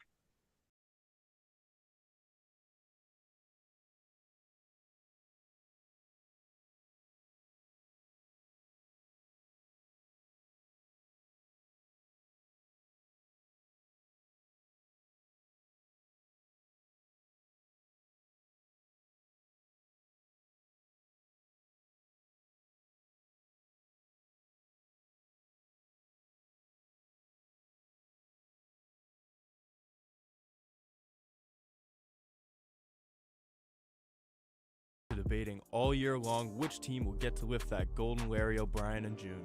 Don't miss a beat from the hardwood on WFUV's Pick and Pod.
Welcome back to 101. That right there you just saw was an interview with Cam Spencer, Grizzlies NBA player. He seemed like a fun guy, I'm not here to hate on the man. But, behind the scenes, we had amazing conversations about what we're about to talk about now, and that is the World Series. It's the one and final round in baseball. Unfortunately, baseball is over. It was Yankees-Dodgers. It was Game 5. It was, as the only Yankee fan here, it was disappointment for Brody. Disappointing. It was very heartbreaking. And for BC in the back. But it was bad for all Yankee fans. BC smirking back there. He knows it was a bad series. Before we kind of get into it, though, let me just put in the phone number for the show because I would love y'all call in. 718-817-2750. Please call in either this segment or throughout the show. We still have more content to go down. Baseball is about to take over this show, honestly, for the next hour. So please stay tuned. Please come in. Once again, the phone number is 718-817-2750. So let's just start with Game 5 since that was the most recent one. It was a very depressing Wednesday night. It's great for me. And me. Yeah. Of course it was. Yankees lose 7-6 after a fifth inning that has never been seen before, even in regular season play. It was truly one of the most unwatchable innings of all time. The Yankees are up 5-0 into the fifth inning, top 5. Garrett Cole is being the ace of the staff at this point, shutting down the Dodgers lineup. And one error leads to another.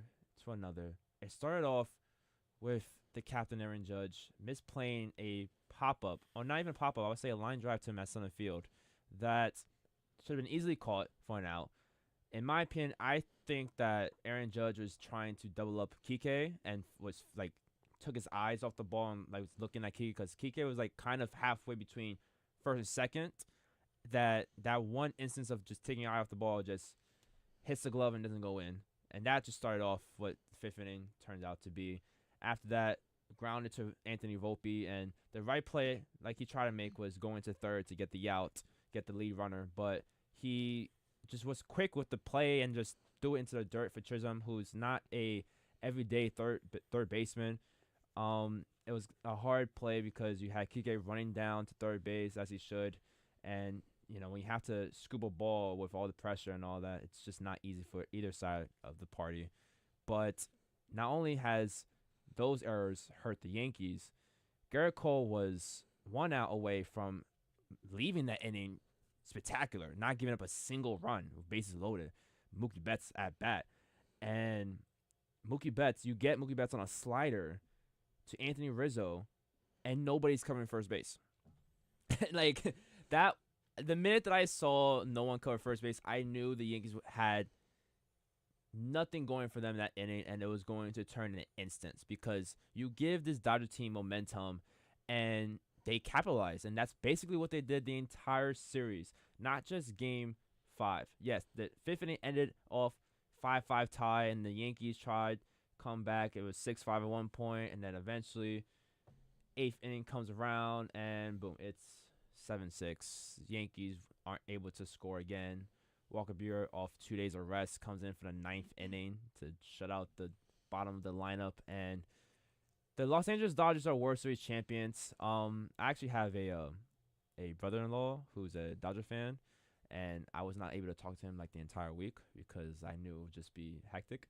And it was tough talking to anyone at station knowing that most of you guys are Met fans. So let's talk about, though, this Game 5 obviously did not go the way of the Yankees. After Game 4 being down 3-0, you saw some life in the Yankees with that explosive offensive game. Finally people coming in who were slumping in the World Series. You had the Volpe grand slam in Game 4. Then you had Austin Wells with a solo shot. Torres got into the action with the home run, right? So you kind of saw some positive notes on that side. You thought maybe the Yankees can at least force it to Game 6 in L.A. and not let the Dodgers celebrate at home. But when you're up 5-0, the only thing you should worry about is getting outs. You're not worried about anything else. And for your ace to go 6 2/3, basically give up 0 runs because all of those runs were unearned, and have that great of a performance to be let down from your defense, basically summarize the entire season for the Yankees. We've had nosebleeds episodes, we've had one-on-one segments. Anytime we talk to Yankees throughout the baseball season, I think one narrative that was always consistent was base running was always their weakness, defense was always their weakness, and both of them showed out in Game 5. I think that's what we can say about the series. I know you Met fans want to have a field day on me right now and just talk how great the Dodgers were and how bad the Yankees were. I guess I can give you your spotlight, you know. I don't want to, but for show purposes. We let Pinhead go first. I mean, to be fair, the Yankees were doomed the moment the Mets and Dodgers were going to be playing in the NLCS, because regardless of who won that series, I don't think the Yankees would have won. And Angel, I know you're going to say the Yankees might be a better team. Who swept the Subway Series this year? I'm not worried about that. You guys swept the Subway Series on a team that was not even 100%. You didn't play the team that the Yankees brought into the postseason. Let's not raise our voice here. No. Because that's a valid. It's a valid indoor point. Voices. Yeah. It's a valid point though. The Yankees were not healthy into postseason run, which thank God they were. That's the most important time of the year, right? You finally saw what a full line could hopefully do. When you have the line was Torres, Soto, Judge, Chisholm, Stanton, Rizzo, Volpe, Wells, Verdugo. If you were able to have that line consistently throughout the regular season, you could have seen a lot better numbers from the team offensively and just record-wise. And especially during the Subway Series, you saw a lot of players that you would never think would be in a Yankee uniform, if that was Jahmai Jones or a cleanup hitter and J.D. Davis and stuff like that. So not to hate on the Mets. Like, they had an amazing season, not even a miracle season. They rode the momentum since June, and they took it as far as they could. Like, the Dodgers were just that good of a team, and not impossible to beat, but it was a challenging team to face in the postseason, all right? Where you would think the Dodgers pitching will ultimately be their downfall, it became their strength.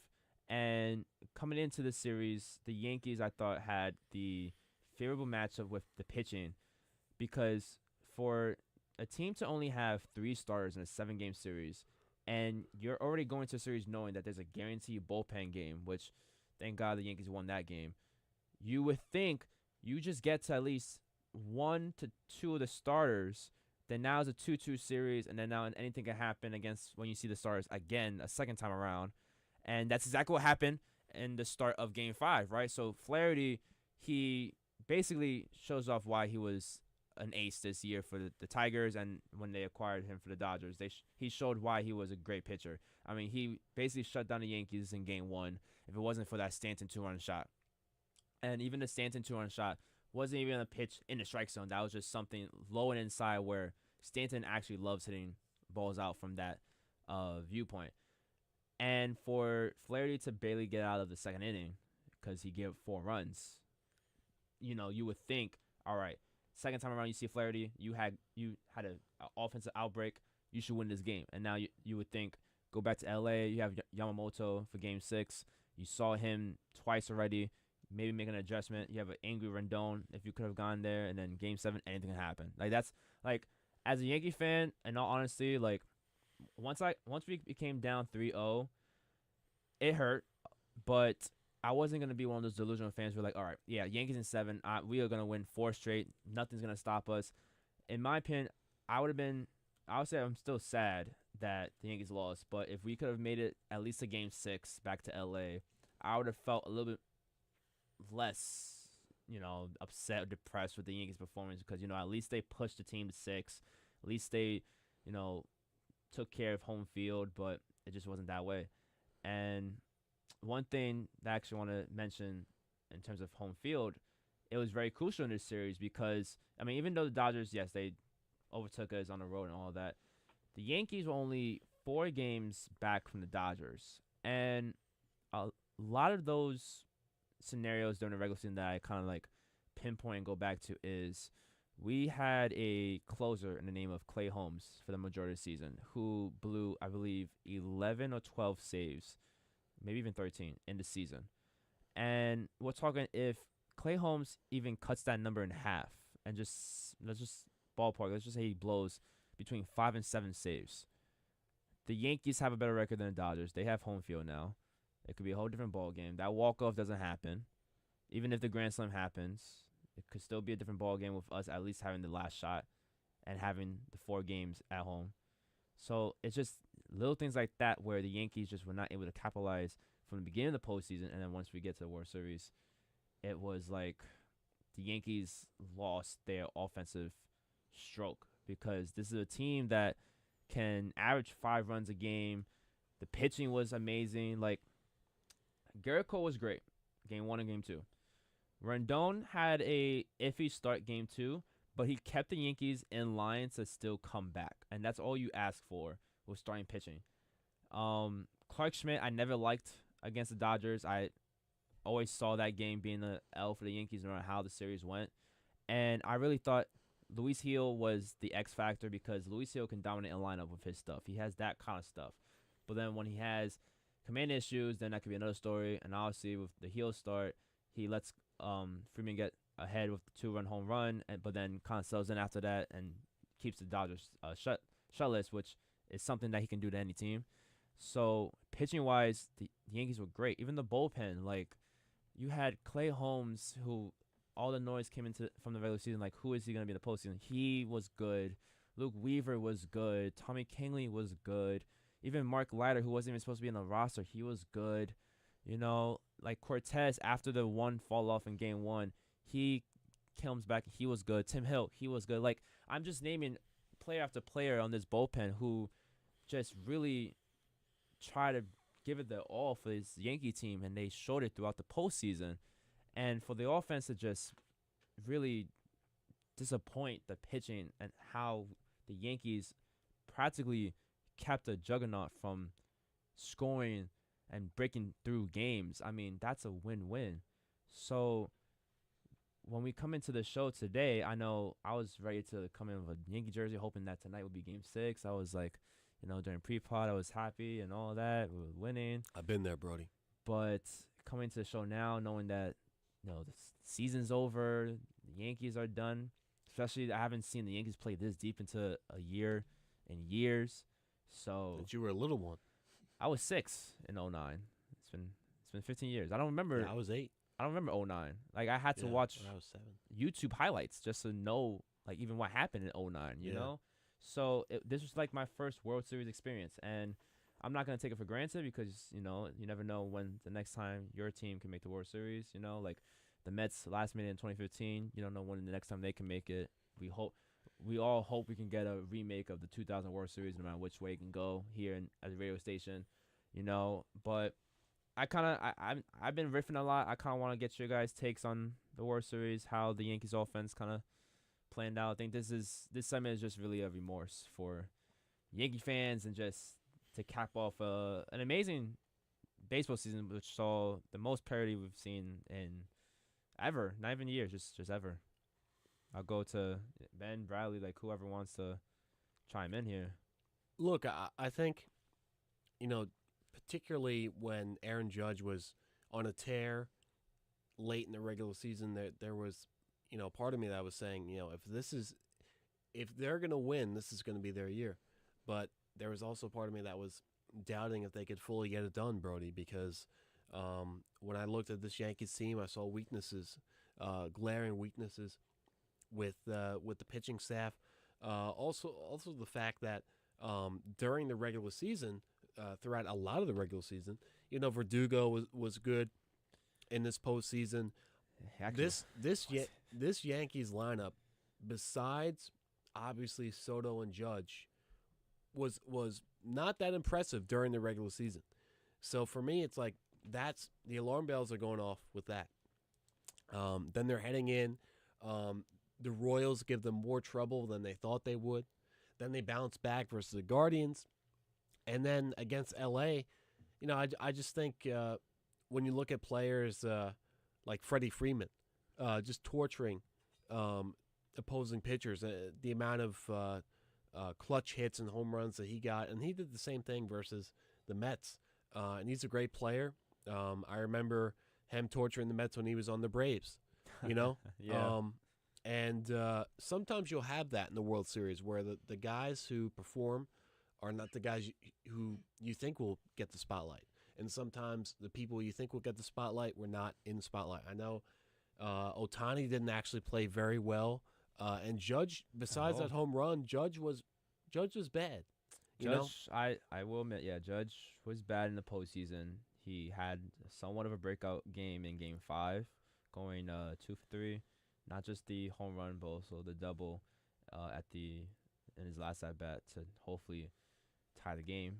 Didn't happen. But to your point, Ben, when the Yankees can shut down the Dodgers to even a couple of runs, like we're not saying you gotta shut them down to 0 runs or even 1 run every game. Like you can stop a Dodger team like this team when you have 3 MVPs to start off your lineup. You shut them down for like 2 to 4 runs. The Yankees are expected to score 5 to 6 at minimum runs. Like that's the kind of offense that they had. And they didn't show that in the World Series. No, not at all. The offense was shut, like dormant. Literally. They allowed the Dodgers pitching to have their number. And we talk about it. Yeah, Judge did not have a good postseason, unfortunately. Juan Soto had a great postseason. He future Met. Yes, sir. We'll get into that. We'll get into that in the next segment. Well, don't. Let me have some more of Soto. All right, just until it's funny because he eventually goes. It's funny because the all season started literally the day after the World Series, and we already had our first move of Jorge Soler going to the Angels. I'm like, can I have another day to cope as a Yankee fan before we get into the off season? Now I gotta think about free agents and trades and stuff like that. But Bradley, I actually want to ask you, like, you look at both offenses, right? Headlined by the NL MVP and the AL MVP. When the Yankees are able to shut down a player like Shohei Ohtani, for him to be like 2 for, I don't know how many at-bats he had, but like to have only like 2 hits the entire series long, wouldn't you expect a better outcome for the Yankees? Or at least come into tonight saying the World Series is still going on with either a 3-2 lead or, but I feel still like play it to go. Well, first off, I did fact check you about Clay Holmes. He had 13 blown saves. 13? It was 13. I know it's somewhere there. And we talk about Ohtani. He was only 2 for 19 with 5 strikeouts and not a single RBI. But I feel like with the Dodgers, they're one of those teams where it's like unique, where you don't even need your best players to perform. You have Freddie Freeman, Mookie Betts. You even had Tommy Edman cook the Mets for an entire series. He definitely was an X factor in last series, and he showed it this series as well. No, exactly. Like, it's not just about like, oh, is Ohtani going to play well? Like, if Ohtani doesn't play well, like the Dodgers won't win. I completely disagree. It's not. Baseball is a team sport. Like, you need. Like, it's not one person playing well. It's everybody that collectively. Like, Ohtani doesn't even need to play well for this Dodger team to win. Like, that's how good they are. They were I'm pretty sure they either went undefeated or they only lost 1 game when Ohtani didn't play, because they still have 2 other MVPs and they have a decent catcher in Will Smith. Like, you don't need Ohtani to carry this team when you have that much star talent. And let's just talk about numbers real quick. Like, Ohtani having the performance he did in the World Series, Betts picked him up, hit 290 throughout the postseason, and we were talking about Betts in the beginning and then DS against the Padres. Like, is he going to show up in the postseason? Is he not? Then Freeman having his outburst from the CS to now. Even Hernandez is a wild card where he could have had any given night just a big game, and he did in Game 5 going 2 for 4. Kike Hernandez was a wildcat because he's someone that really performs in October, and he showed it batting 294 in the postseason. And he's a guy where you give him a fastball, he's going to hit it. You give him a mistake curveball, he's going to hit it. So career 200 average hitter in the regular season can really show out in the postseason. That's what matters. And then your trade deadline, you acquire Tommy Edman, who you acquire him knowing that he was injured, didn't know what you were going to get from him, when he was going to play. And you show why you pick up talent like that in the trade deadline. And come the World Series and the CS, he was the X factor. I mean, not only was he the NLCS MVP, but his defense showed out in the World Series, and he saved some runs against the Yankees. His hitting was there to cause base traffic. I mean, to be a 328 hitter in the postseason, that's special. And 327. 227. Oh, It's still good though. Not still good. It's still really good. Props to Soto. He was great. He was great all season. Oh, Soto. and I was saying postseason. but I was talking about Edmund. He's a 328. Yeah, Soto's 327. Oh, I got confused. I was. Stop thinking about Soto, man. We'll talk about him in the next segment. But Soto, going to the Yankee side now. I already discussed the Dodgers. You have Gleyber Torres, 240 hitter. I mean, in the beginning of the DS and CS, him and Soto in the first inning were unstoppable. Like, they were getting on base if it was a walk or hit on almost every plate appearance in those two series alone. And in the World Series, Torres really didn't show up. Soto stayed consistent throughout the postseason, which you really needed. Judge never showed up. He somewhat Chisholm was awful. Yeah, Chisholm was awful. I was not expecting him to play that bad. He was awful. He had an okay World Series. Not good enough to the point where you can bat him in between Judge and Stanton in the fourth hole. Stanton is an October guy. Like, that man was unstoppable this postseason. I believe he had 7 or 8 home runs this postseason. I think it was one of those. And at bats wise, it was basically 50% of his at bats ended up in the home run, which was insane as is. And then somebody, who you wouldn't think to have a good postseason, especially since it was his first one, and Anthony Volpe. He had a pretty good postseason, batting 286. I mean, most of that came in the DS and CS, and then obviously in Game 4, you saw the Grand Slam, but that's a kid where he's just living the dream right now. It's a New York kid in the postseason with his team, the Yankees, and he showed out for his first time around. But, yeah, just look at everyone else. Like, Verdugo, it was bad. Wells was bad. Like, Chisholm was bad. Judge was bad. So, the Yankees, I don't want to say luck because, honestly, the AL was that wide open once the Central teams were left with the Yankees, and the Yankees were just better than all those AL Central teams throughout the year. So they, rightfully so, should have made it to the World Series, but we knew that the Dodgers were going to be the real threat, or if it was the Mets, whoever came out the NL, was going to be the real threat, and the Yankees showed that they were not ready for juggernaut performances. Like, the Yankees are a team of assumptions. They assume things are going to occur. Like, they assume in the 5th inning that Cole is going to cover first base, or they can assume that Rizzo is going to make the play and get the out, right? The Yankees assume that certain players on the Dodgers are not going to tag up to third or whatever and just make the small plays. Like, it's things like that where the Dodgers were able to get the Yankees slipping and throughout the unexpected. But again, it was just fundamental baseball the Dodgers played, and they eventually took that advantage, and they were Series champions. I mean, it's nothing we can say. Kudos to the Dodgers, of course. They really did have a great season first year under the Ohtani era, and that's going to be a long one to go, especially they're not really paying him until he retires, so that's going to be amazing as is. So this core is going to be here to stay. The Dodgers are going to be a team to watch next year, but speaking about next year, we're going to finish off the World Series talk. We're going to actually go more into baseball when we come back, look a little bit more into the off-season. We're going to look into the free agents, the Juan Soto sweepstakes, who we think is going to make the World Series next year. But before we come back with that segment, we have a Ron Darling interview. If for all the Met fans here in the studio that listen to him on the broadcast, it's going to be a great interview. It's going to be a long one, so be there. Make sure you're watching on YouTube, all right? And stay put, because when we come back, it's more baseball here on 101, New York's longest-running sports call-in show.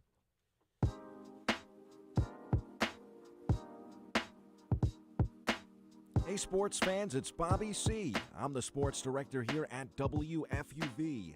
From live broadcasts of Fordham Athletics to coverage of all the professional sports teams in the NYC, we've got everything a sports fan could ask for. Like talking sports? Check out 1-on-1, New York's longest-running sports call-in show, as well as our diverse collection of podcasts.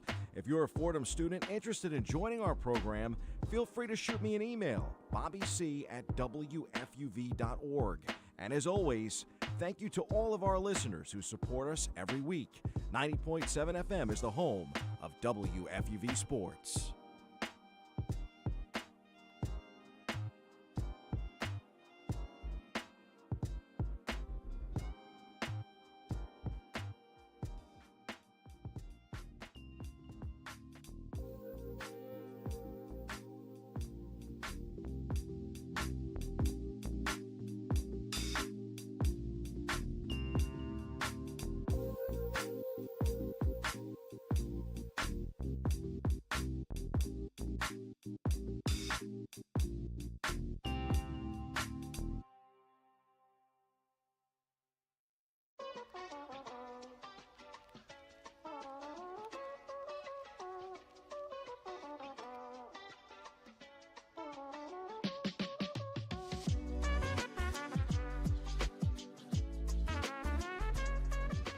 Welcome back to One on One New York.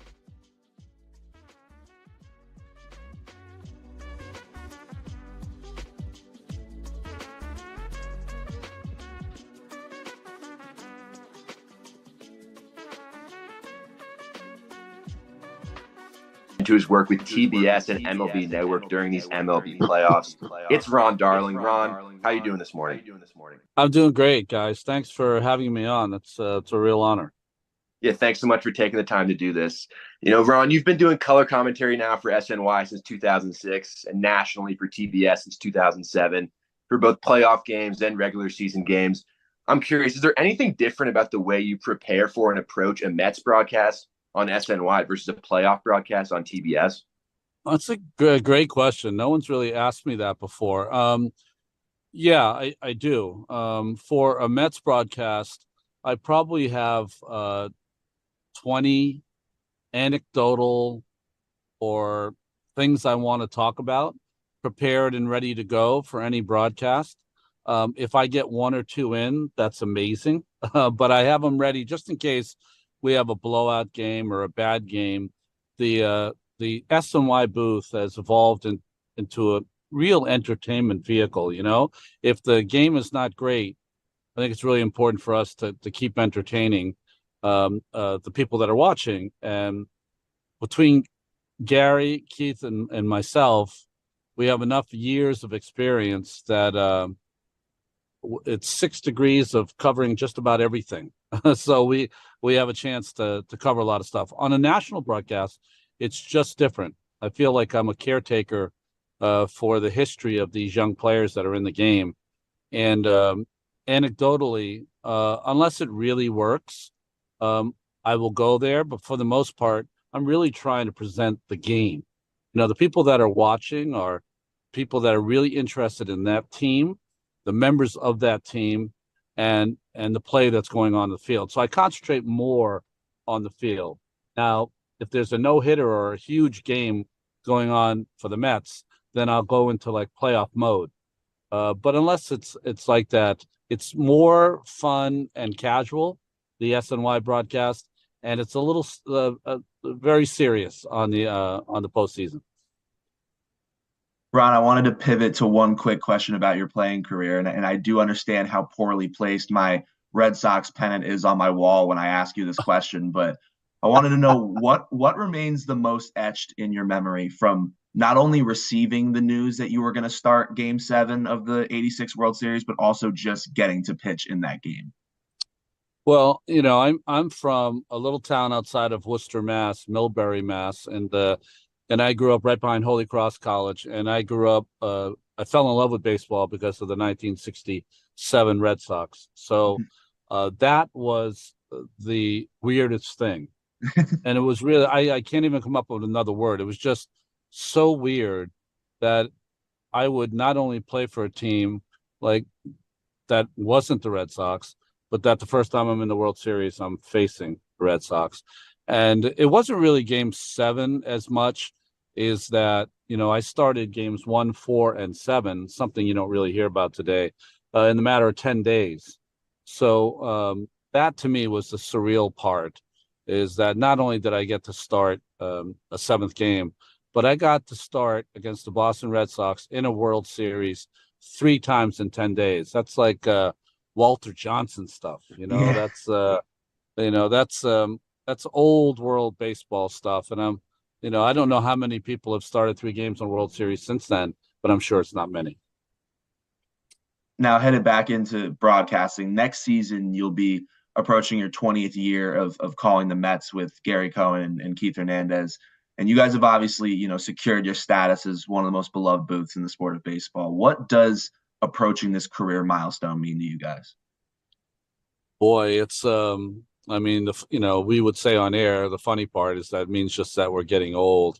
But I do covet it in the way that, you know, I never had any big brothers, and Gary and Keith have become my big brothers on this broadcast. The fraternity that we've developed over these 20 years, the friendship that we've developed is it's one of those friendships I'm going to someday um, die thinking about how lucky I was and am to be doing a job with two friends. I mean, I guess that really is the greatest part of having a collaboration on TV or radio or any kind of medium, is that at some point, if you do your job well, you have a glint in your eye with these guys or ladies that you work with, friends that you work with, that you'll have forever. I'll be next to Keith and Gary, whether we're doing this broadcast, but as friends until the days we pass away. And how cool is that we've been able to develop this friendship? And that's what I'll always covet. Yeah, and across your time in the SNY booth, Ron, you've seen some really special seasons, whether that's the run to the World Series in 2015 or the 101 win season in 2022. But I'm curious where this 2024 season ranks for you in terms of how special it was to call. Because although this team only won 89 games, they certainly had a flair for the dramatic. Yeah, the 2006 year was probably because it was our first year and because that team was really a star-powered team. And every single night you expected greatness just because they had so many good players. That was real special. But I would say that this team this year, 2024, really felt more like the 80s teams I played with. And, the team I played with won 108 games, and that's all great. But the way this team won 89 games reminded me a lot of the magic that the 86 team had. So calling these games was almost a throwback in time for me. I don't know how Keith felt, but, there was a moment in time there, especially late in the season, where whenever they had to win, whenever they had to get the big hit, whenever they needed a pitcher to go 7 innings because everyone was exhausted, it always happened. And that's how 86 was, how 85 was. Those teams could almost will it to happen. And I think that's what I saw from this team this year. And it was, I don't know, like when the season was done, usually I'm pretty exhausted. I'm kind of recouping for the postseason. I was really sad for this to end. And I also was really sad that we alternated TBS, American League, and National League. And I was extremely sad that it wasn't an odd year and that I wasn't going to stay with the Mets and watch more of that magic, because it doesn't come around that often. So when it does, you have to really honor it. Yeah, and then staying on the topic of these 2024 Mets, I want to ask you about what we saw from the Mets pitching staff this season. At the beginning of the year, the Mets rotation was looked at by many as a potential weak spot for this team. But pretty much everyone from, Sean Manaea and Luis Severino to Quintana and David Peterson, they all ended up having great years, and this Mets staff really became a catalyst for them down the stretch. I'm curious just how impressed you were by this Mets starting rotation this year, and what do you contribute to their collective success? Great question. I think it starts first with David Stearns and the organization, that they identified Manaea and Severino as two people who could really recover from bad seasons and get back to where they had been in the past. And both of them did. And in Manaea's case, probably surpassed anything he's ever done in the major league. So I think it starts there, being brave enough to take that on. And then second, I've never, ever been on a great staff that doesn't at some point come together as a separate fraternity and entity within the team. And I think that happened for them. And the reason I think it's important is because at some point, pitchers are viewed very strangely by baseball players, everyday players. Pitchers are like this ancillary thing that you have to have on a team. Not necessarily you even want them. I mean, you really are an outcast in a strange way on a baseball team. So you have to find joy within each other. And I think that's what happened, is that they found that each guy was helping the other. They saw that the OMG thing really played for all the everyday players and for the organization and for the fans, but they didn't really have their own kind of thing, so they came together, they pushed each other, they demanded greatness from each other, and they delivered. And all the great pitching staffs I've been on, they've done that. And but you can't manufacture it. It has to organically happen, and it happened because they cared enough. When you look at the season that Francisco Lindor had, both from a performance perspective and a leadership perspective, and then you're met with the fact that he received neither an all-star team nod nor a selection as a Gold Glove finalist.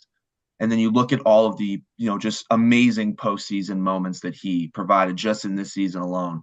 Do you believe, as someone who gets to watch him on a game-to-game basis, that he is an underappreciated player for someone of his position and ability? He's misunderstood around baseball for some reason. I don't know the answer to that. I think that this is a Cleveland, Mets, big contract, all of those things, for whatever reason, have painted him into a corner. And baseball is huge on having I don't know, baseball. Once they paint you in a corner, it takes a while to get out of it for whatever reason. If you have a reputation in the game as a gamer, you're a gamer for life. If you have the reputation as something on the other end, 180 degrees away from a gamer, you carry that for life too. It's a very strange thing. It's one of the things I hate about baseball, because things can change in an instant. Francisco Lindor simply had, and I hope I know my history well enough. I know the history of the team. I played with some of the greatest players that the team has ever had. Francisco Lindor had the greatest season any New York Met everyday player has ever had. Very simply. Not only with key hits, but his overall play, his defensive play, the full gamut of his game. I always thought Beltran was the guy when he had the 41 home run, 105 RBI season. Lindor has surpassed that in my eyes. And I can't pay him a better compliment than to say that he's had the greatest year any Met has ever had as a everyday player. Baseball, all-star games, Gold Gloves, all of those things can be a joke at times. People know that. If you look at it, all you have to do is look at some of the Gold Glove nominees for this season. I mean, come on. So if I were him, I would say, considering how silly and inane some of these awards and all-star selections are, maybe it's better not to be part of that group and to be apart from it, because that's how special he is. It was a real joy as a broadcaster and as an older person that really, really enjoys and likes Francisco Lindor, to see him have the kind of season he did. It was as special as any I've ever seen. And then heading now into the offseason, the Mets have several key decisions to make, probably the most notable one being what to do in regards to Pete Alonso, who's set to become a free agent. In terms of the offseason, what do you see as the biggest needs that this Mets team should address in order to reload for 2025? Wow. It's a great question, guys. I think they have to balance, if they're going to do things how things have been done in the past with the Mets, and that is to kind of sign stopgap measures at positions they think are important to get better at, or if they're going to really try to blend the old with the new, the experienced with the minor, with guys coming up. I think that with the experience you got with Vientos this year, and what a great jump he made, there's got to be other guys down there that are going to be ready to play as well. So the best way to keep your team in a place where you're relevant each and every year and not spending $1 billion every year is that you have these wonderful young players that get a chance, which incentivizes them to work even harder in the minor leagues. You know, a 19-year-old kid who sees a 22, 23-year-old player go up and have success is incentivized that I'm in the New York Mets organization. If I work hard and play well, I'm going to be in the major leagues. So that incentivizes your all of your minor league system. I'm not going to be traded away for an older player. And then to me, I think the biggest decision they make, I'll address Alonso second. The biggest decision they make is who is ready for the minor leagues to pitch. They have a lot of everyday players that are going to be help the team. I don't know if they have the same pitching wise. So they're going to have to identify those young pitchers to move along. And they're going to have to identify, just like they did last year, some pitchers to fill that rotation. Those are the big decisions. The bullpen, of course, you can certainly add to, but the pitching in general is number one on my list. And of course, Pete Alonso. I think the team has gotten a strange reputation that they don't like Pete Alonso. I think once Pete identified that he was going to go with Scott Boras, that identified to the team that he's going after a historic contract, right? So they decide to play it out, because what are they going to do? Negotiate against themselves? So business-wise, it was a smart thing. Let Pete have his year, figure out where he sits, and then we'll see if he fits in our plans. The Mets love Pete Alonso.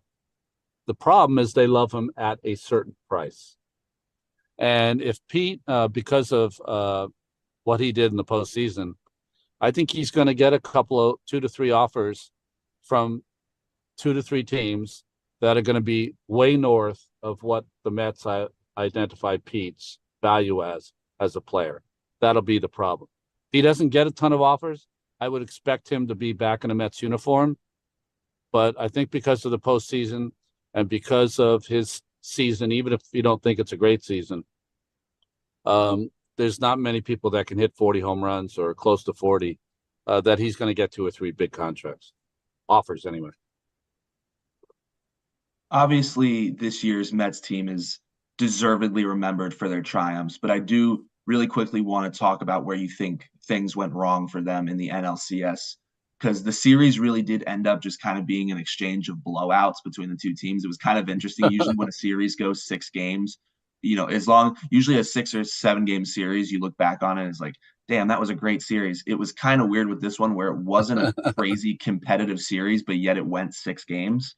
For the Mets, do you think it was just a simple not everything clicking on the same night situation with regard to offense and pitching? Or do you think that there was one more overarching aspect of their game that prevented them from outlasting LA?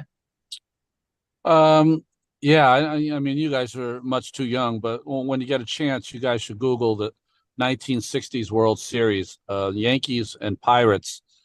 I don't know what the Yankees outscored the Pirates, but like a huge amount.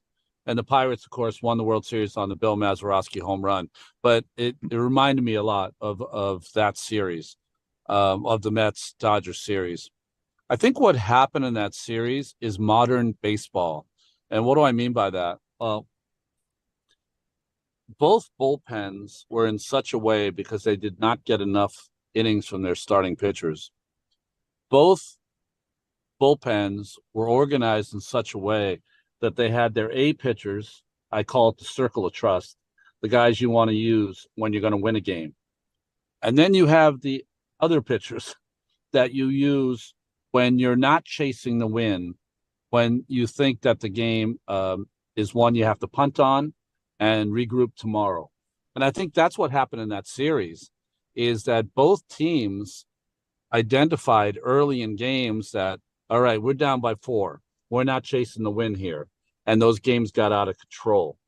That's the modern game right now, is that they will not put a really good pitcher in to keep the deficit at 4 with the hope of coming back. They just punt the game and they go to the next game. And I think that's why there were the blowouts that there were in that series. Now, how does that happen? Well, the bullpens weren't deep enough. The Dodgers were a little deeper, and I think that's why they won in 6 games. And then over to the World Series real quick, Ron. You were on the call for both Yankee series in the ALDS and ALCS this postseason.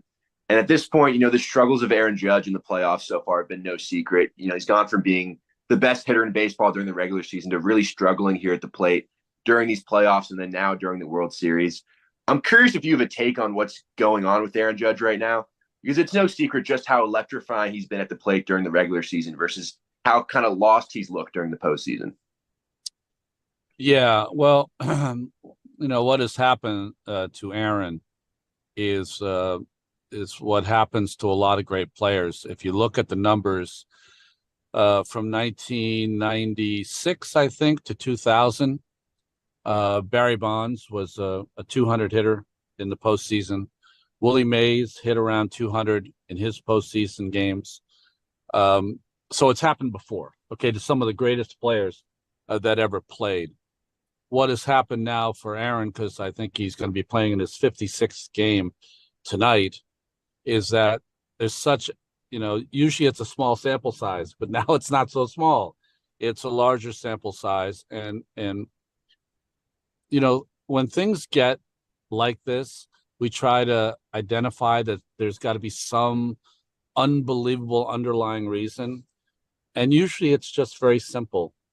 His game during the regular season, his chase rate, and that's chasing pitches out of the strike zone, was around 15%.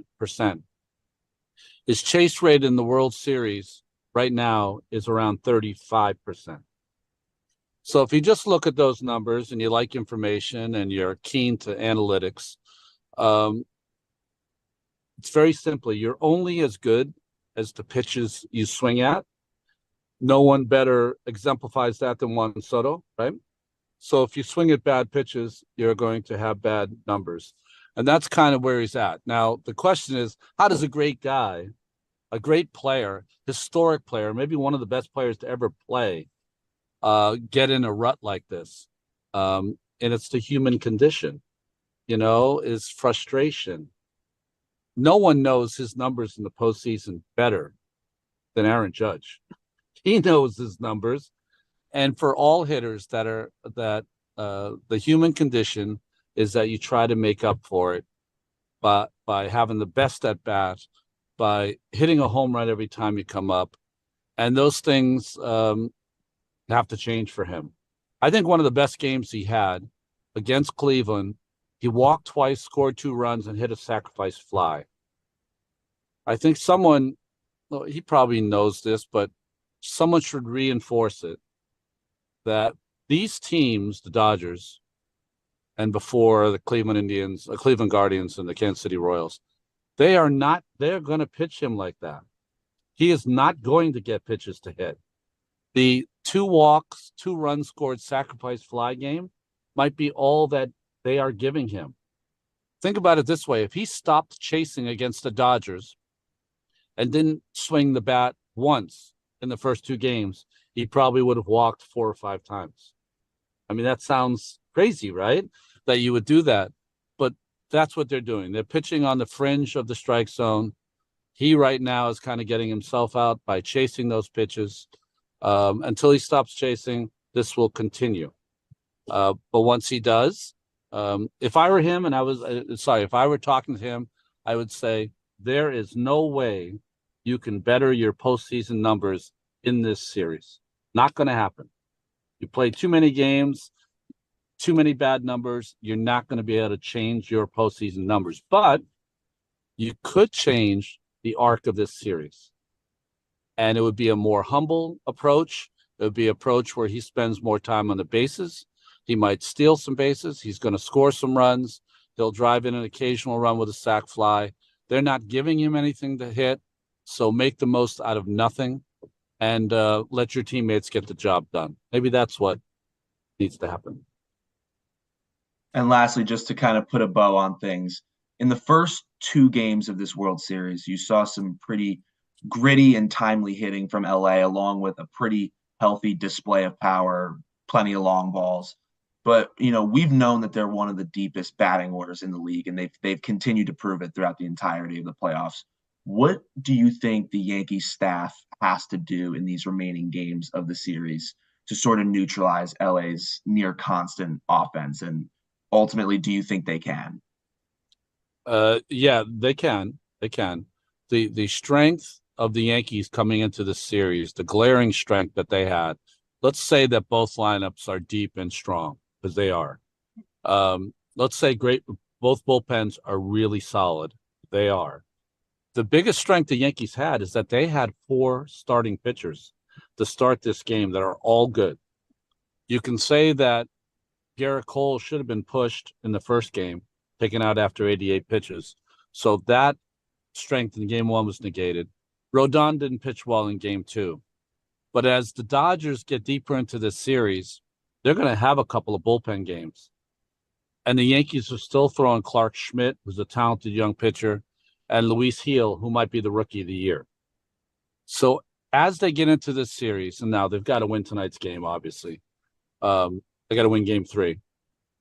As they get into this series, if their pitching, starting pitching, starts to pitch the way they can, they'll have collateral things that'll happen.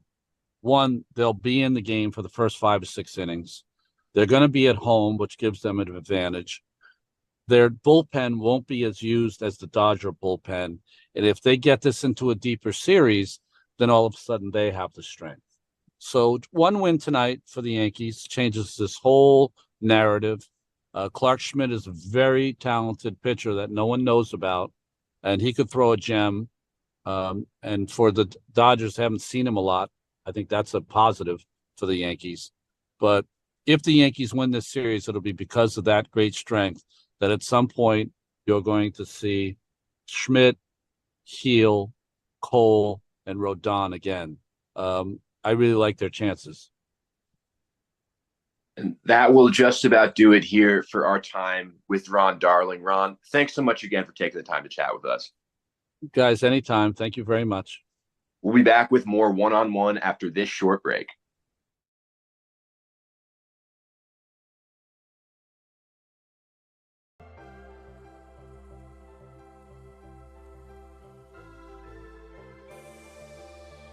Hi, this is Mike Breen, WFUV class of 1983. WFUV is the flagship station of Fordham Athletics with live coverage of Fordham football, Fordham men's and women's basketball, in addition to Saturday one-on-one. Stay right here on 90.7 FM for all things WFUV sports.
You're listening to WFUV, New York.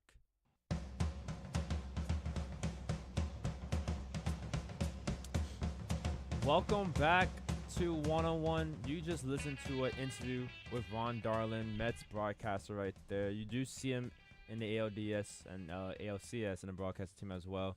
What a wonderful guy. You know, even though I'm a Yankee fan, I have to applaud performances when you see a broadcaster as good as Ron Darling. But let's kind of get back into the baseball talk now, right? We finished with the World Series. Game 5, we all know it was bad. Baseball season is over. But now we are in baseball Christmas time, what I call the off season. Anything can happen. It could be gifts galore for teams, and it could be coal for many teams. Soto galore. I mean, he is going to headline it. He is going to headline it. But before we go into just free agencies, and of course, Juan Soto is the name of, he's the highlight of the off season. Let's just kind of look into next year real quick. The World Series is over, but it's never too early, never too late, you know, to look at odds for next year.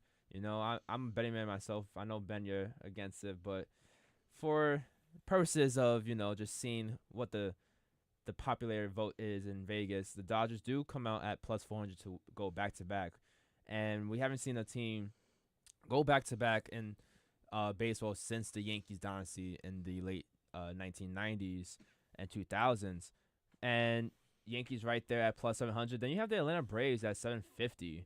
And we move down the list to the Phillies, Orioles, and Astros. The Mets are not getting as much love in the odds as many other teams, you know, you would think, especially after this kind of miracle season they had and the offseason that they're expected to have. Like, do you ever look at the, you know, offseason odds and, like, think that the Mets are just always, like, under the radar and just don't get enough appreciation?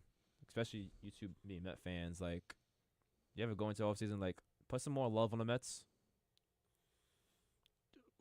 So here's the thing, like, obviously the Mets have, I think last time I checked, it was 11 guys that are going to hit the free agent market. So most of those guys may not even, well, not most, some of those guys may not even be on the team. So I feel like maybe that's why the Mets are a little low on the odds, but it's also before the offseason, so you can't really, like, take the, you gotta take it with a grain of salt. We in the offseason now. Oh, the offseason But the offseason hasn't started yet, and once the Mets get Juan Soto, it'll be going up. We say that, and then the first move I said earlier in the show, like Jorge Soler to the Angels the day after the World Series ends. So like, the offseason is here, and it's gonna be a long one until opening day. Now I think we're at 146 days into opening day. Yeah, I'm about to have the countdown. And the one thing that surprised me is that the Atlanta Braves were only third. If I'm being honest, they're my favorite for next year. Atlanta Braves? That's maybe a little bit of a hot take, but I think. Obviously, I hate the Braves. I don't know how you got a Met fan and I hate the Braves. No, but like obviously, as like I hate the Braves, I will forever hate the Braves, as Ben will too. But I got, as you said, you give credit to the Mets where it's due. I have to give credit to their roster because you know you had no Ronald Acuna, you had injured Ozzie Albies, you had most of these injuries, and the Braves were still able to make the playoffs. Even though they were one game away from not making it, they still made it, and you kind of have to give them credit. And I think once they get healthy next year, they're my favorite to win, if fully healthy.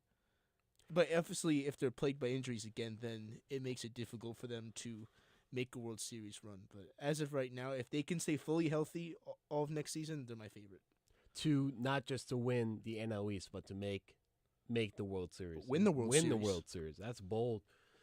But look, if the Mets get JS, then I think if the Mets get JS, I'll change my opinion. If the Mets get JS, I think they're favored to win the NL East. I think they're favored win the World Series. Not to win, but I think they'll be up there in contenders.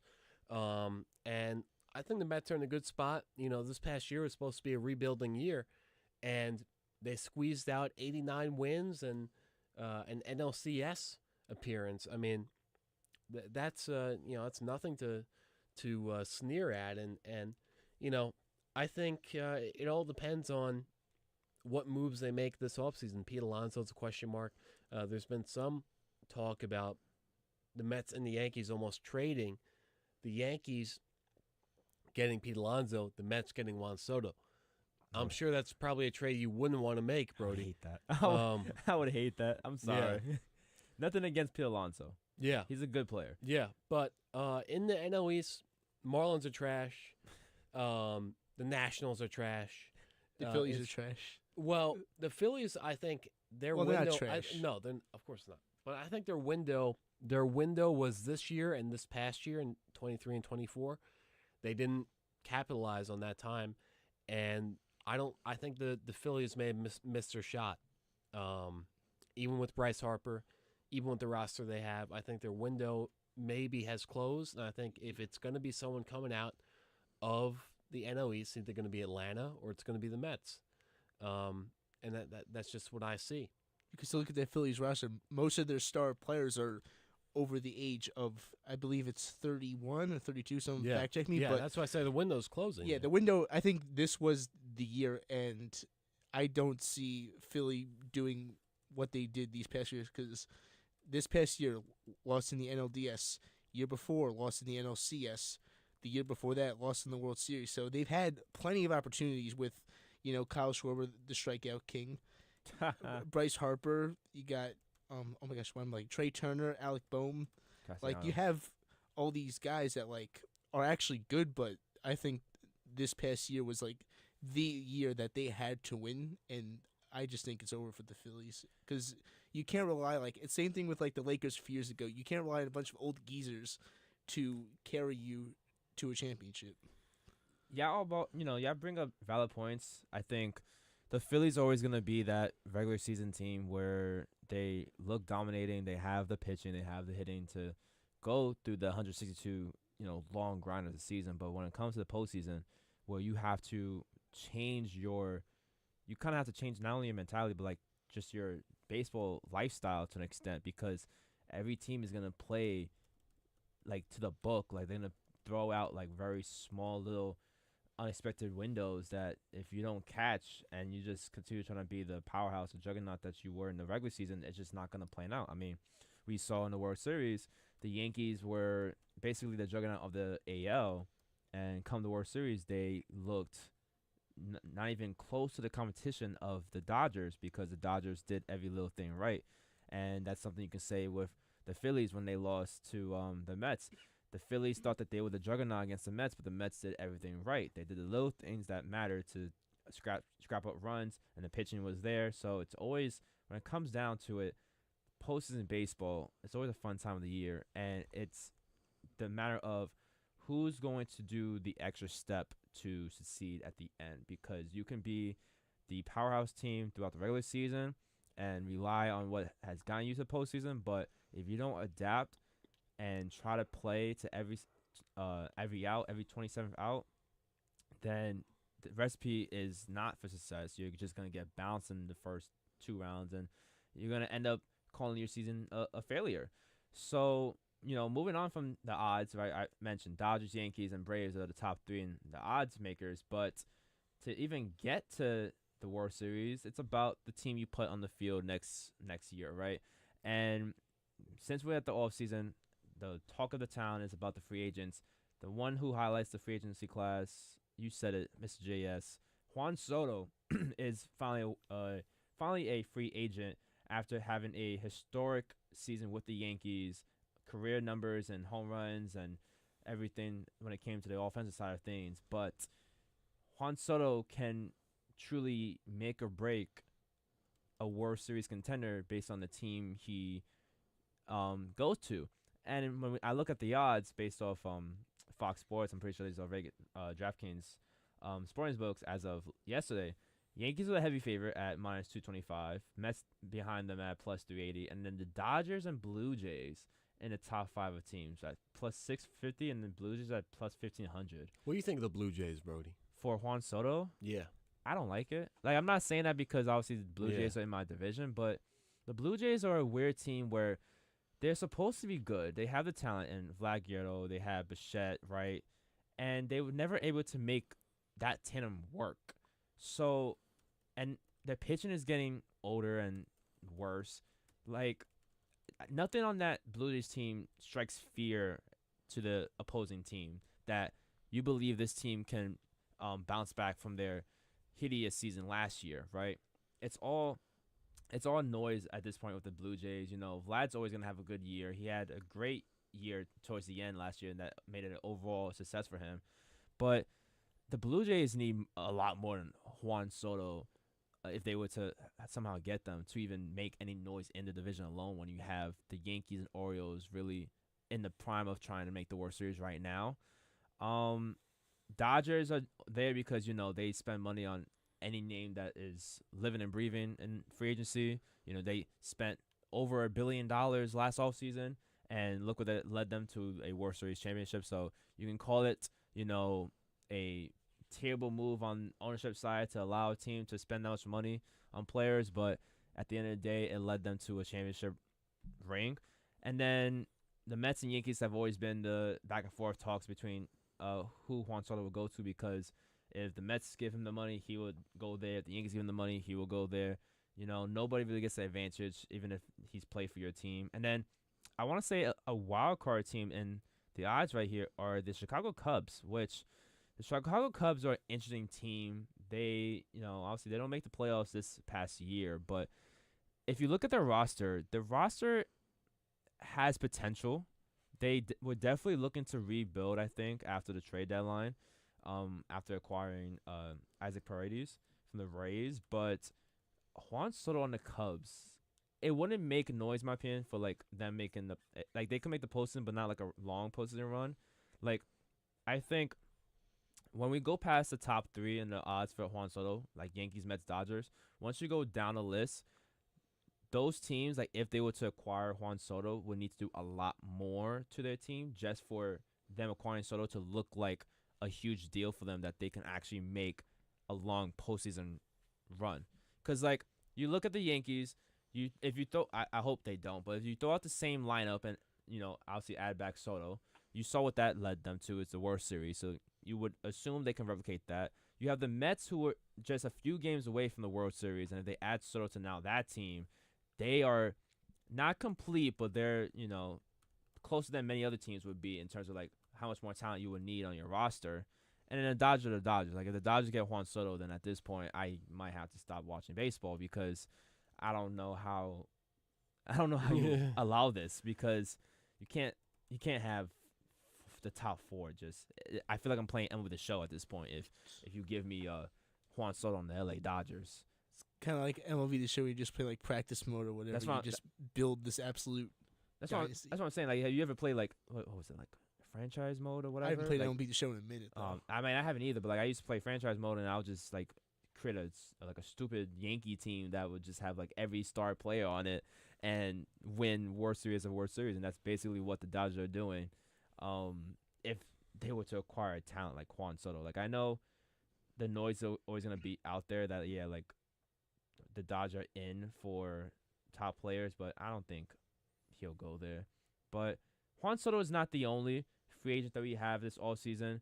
We know that it's gonna be, he's the headliner because every team has a chance at him. All 30 teams. He said it post game. As much as he may like the group that he was with in the Yankees, it's all about the money at this point. He's gonna go where the money goes. But let's just say a team doesn't acquire Juan Soto. There's still a lot of talent out there this offseason that can really boost her. If it's the Mets, if it's the Yankees, just any past playoff team that can rise them to the occasion of the World Series. You have people like Corbin Burnes, who could be an ace in someone's rotation. I think the Mets would really love to get someone like Corbin Burnes. I'm not saying that the pitching was an issue, but most of your pitching was on one-year deals. So either you sign them back or you got to acquire someone like a Burnes to be the ace of your rotation, right? You got players like Alex Bregman, who looked like to have a down year at third base, but he's the kind of guy that offensively and defensively you want on your team. He was there during the dynasty era of the Astros and was a big part of it, and he would undoubtedly do the same thing for any other team they go to. You have Blake Snell, who at the beginning of the year last year did not look good for the money, but now he looks like the Cy Young that he was, the two-time Cy Young that he was, and any team would want Blake Snell in the rotation as well. You got Max Fried from the Braves, Willie Adames from the Brewers, Jack Flaherty, Sean Manaea. There's so many names on both the pitching side and the offensive side that can actually really help your team. So I think one thing I want to ask, especially the two Met fans, and hopefully you guys have two different answers and two different, perspectives on this, but like, let's just say Juan Soto is not, let's just not consider Juan Soto for both the Mets and the Yankees right now, all right?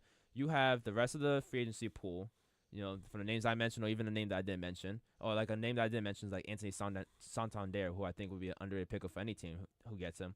But as a Met fan, right, who would be a free agent that crosses your eyes that you think will help you next year, excluding Juan Soto? I want to start off with you, Ben. In terms of who I think is going to be, can you restate the question, because I lost you at the end of what you were saying. Like just besides Juan Soto, like if you look at the free agency pool, who is another guy that scratches your eye, like you think the Mets should go after, who can actually make a huge difference for next year and bring you back to the CS and potentially the World Series? And now I know on the Mets side, like I said, excluding Juan Soto, I know for the Mets side you still have the question of Pete Alonso. I mean, you can mention signing him back and then that's it, or just losing him overall. Like what's a name that just kind of strikes you as a Met fan?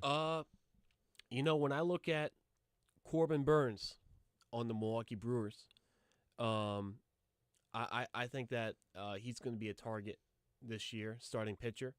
And I think that the Mets are looking for, from the Orioles, former Brewer. I'm thinking Corbin Burnes, 2.92 ERA, 1.09 WHIP, 181 strikeouts. I think the Mets are going to make a serious play because they want to shore up that starting pitching. I think Corbin Burnes is the way to do it. He's made at least 32 starts in the last 3 consecutive seasons. And he's got 19.2 wins above replacement. That's only trailing Zach Wheeler's 22.7, who was also a former Met. Former Met, yeah. During that span. So I think that they got to sign a starting pitcher. And then when you look at relief as well, they need some relievers. I think when you look at guys like Philip Hoffman, who they played against with the Phillies. I know it's a division rival, but Wheeler is also with a division rival now. So I think Jeff Hoffman for one of the relievers, just one name for relievers. And I think for starting pitchers, Corbin Burnes. That's what I think. So for me, I actually was thinking about Corbin Burnes, but I was thinking that there's going to be more teams going after him. So why not the Mets falling back and getting Max Fried instead? I know it's kind of like a weird storyline, Braves pitcher. That would be hilarious. Going to the Mets, but that's like a Saquon going to the Eagles. It still hurts, but I still respect Saquon. I'll always be a fan of Saquon, no matter what team he's on. But that's for NFL Friday. Fried 3.25 ERA. I know that's a little bit high, but he has pitched 174 1/3 innings, and in 5 consecutive campaigns, he's had 3.25 ERA and a 1.17 WHIP or lower. So, especially since most of the Mets free agents, half of them are pitchers. So, there's a chance that you might lose 1 or 2 of them in free agency.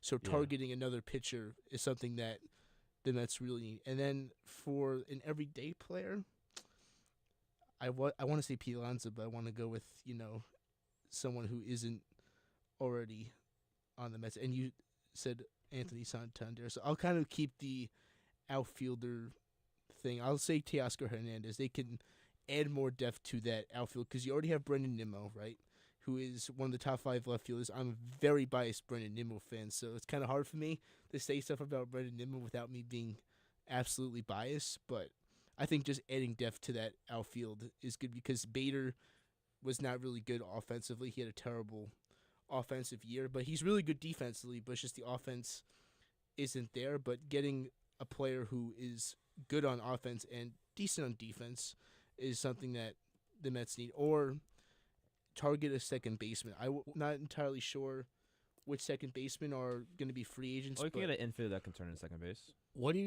I want to know what you guys think, specifically Pinhead, in terms of if they strike out on Soto, which is absolutely, it's not just possible, it's probable, it's definitely not a given. even though I think there's a somewhat decent chance. What do you think of trading for Brent Rooker from the Athletics? Oh, I'll let you go because you're a Met fan, but I like that too because, oh my gosh, I just lost my train of thought. But obviously, the Mets aren't guaranteed Juan Soto. In fact, there's actually probably a higher chance that he doesn't go to the Mets just because he might want to stay with the Yankees, which I hate to admit that, but I have to be realistic. We got to put the Mets bias. We gotta stay realistic on this show. You know, we can't have bias. I know we're all Met fans, Yankee fans around this station, or even Boston fans behind the board, but you know, Juan Soto, like you say, you never know. If he goes to the Mets, he goes to the Mets. If he goes to the Yankees, he goes to the Yankees. But if the Mets were to trade for Brent Rooker, I would like that a lot. I'm with you, Ben. If they can get Brent Rooker, that'd be huge for them too. He was such an underappreciated player on Oakland that I think any team would favor his presence in the lineup, and I think on the Mets side, he can definitely be your DH. Go away from JD and Winker, and just Brett Rooker would be a nice pickup. Okay, the Winker, no, I think Winker should stay on that team. Maybe he shouldn't be the DH, but maybe let him play more of the outfield because Jesse Winker was really good for the Mets this year. I'm sure Ben can agree with me that when the Mets needed him, he stepped up, and honestly, he should be an everyday player. He shouldn't be, pinch hitting in the ninth inning or just pinch hitting random innings. I think he should be, if the Mets lose out on Juan Soto, he should be someone that they target and make him an everyday player. He looked like a platoon player, which means just matchup based, like when he would start the game, and I don't disagree with that. I think he would be a nice player to have on the bench for any matchup base or whatever mode you need. But I really like the Rooker move for just any team in general. If I had to say for the Yankees side of things, I know a huge disappointment this year was first base, and a player I would actually consider is Christian Walker from the Arizona Diamondbacks. I think he's had a good stretch of 3 seasons recently, good offensively. He is up there in age, but if the contract is right, I'm thinking maybe like a 2-year kind of deal. I don't see why not have that kind of presence in the lineup. He's a good defender, which the Yankees can desperately need. Power bat offensively too is not bad as well. He can be like a middle of the line kind of guy and just have those kind of like breakout outbursts. It's someone that name wise doesn't impress you, but he can really get on base. So I think that's something the Yankees should consider, especially when the Yankees need people that can just get on base in any aspect of the game.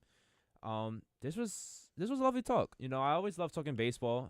Unfortunately, with baseball season over, this might be one of the last few times you hear about baseball on the show. But don't worry, we still got podcasts and all that kind of content from back then. But after this break, we're actually gonna have a nice 50-minute kind of spiel of previewing Fordham basketball. We're gonna start with women's basketball, a couple interviews that we have lined up. Then we have men's basketball interviews that we're gonna get into. Fordham basketball is gonna get started here. A couple. I don't know. Do you know when it's gonna get started? Fordham basketball. I know they had Monday, November 4th. November 4th. Yeah, Got it. Monday. Yeah. So and the exhibition games went well. So we're looking excited finally for Fordham over here. At the end of the break, like I said, we have the 2 interviews. We'll be back here on 101, New York's longest running sports call-in show.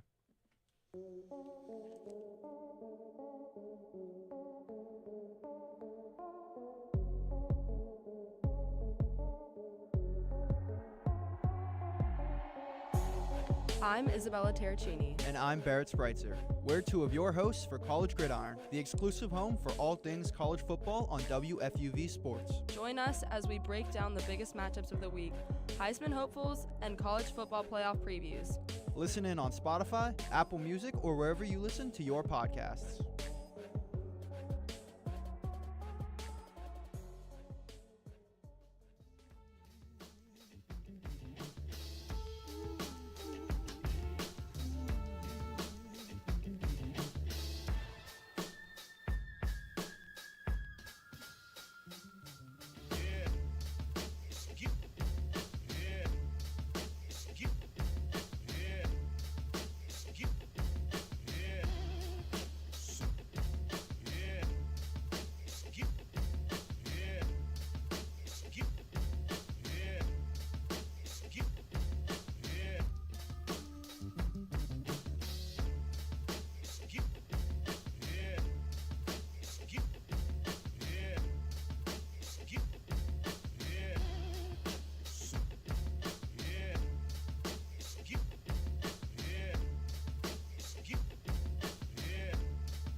Welcome back into the studio. Nick Guzman here alongside Chaz McAdams. Pleased to be joined now. Jamir Tripp and Will Richardson joining us in the studio. Guys, how you doing? Good. Thanks for having us, man. So the first thing I want to ask you guys is, you guys are both returnees. You were both here last year. Last season obviously didn't go the way everybody hoped it would. 13-20, 6-12 in the A10.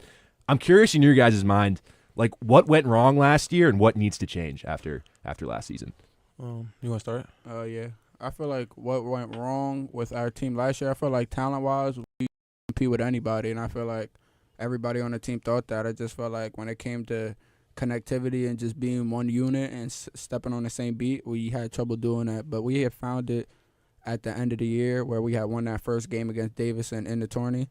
I just feel like this year we kind of changed that, and the people we have in the locker room are like we're talented and we're connected, so I feel like we could go far with that.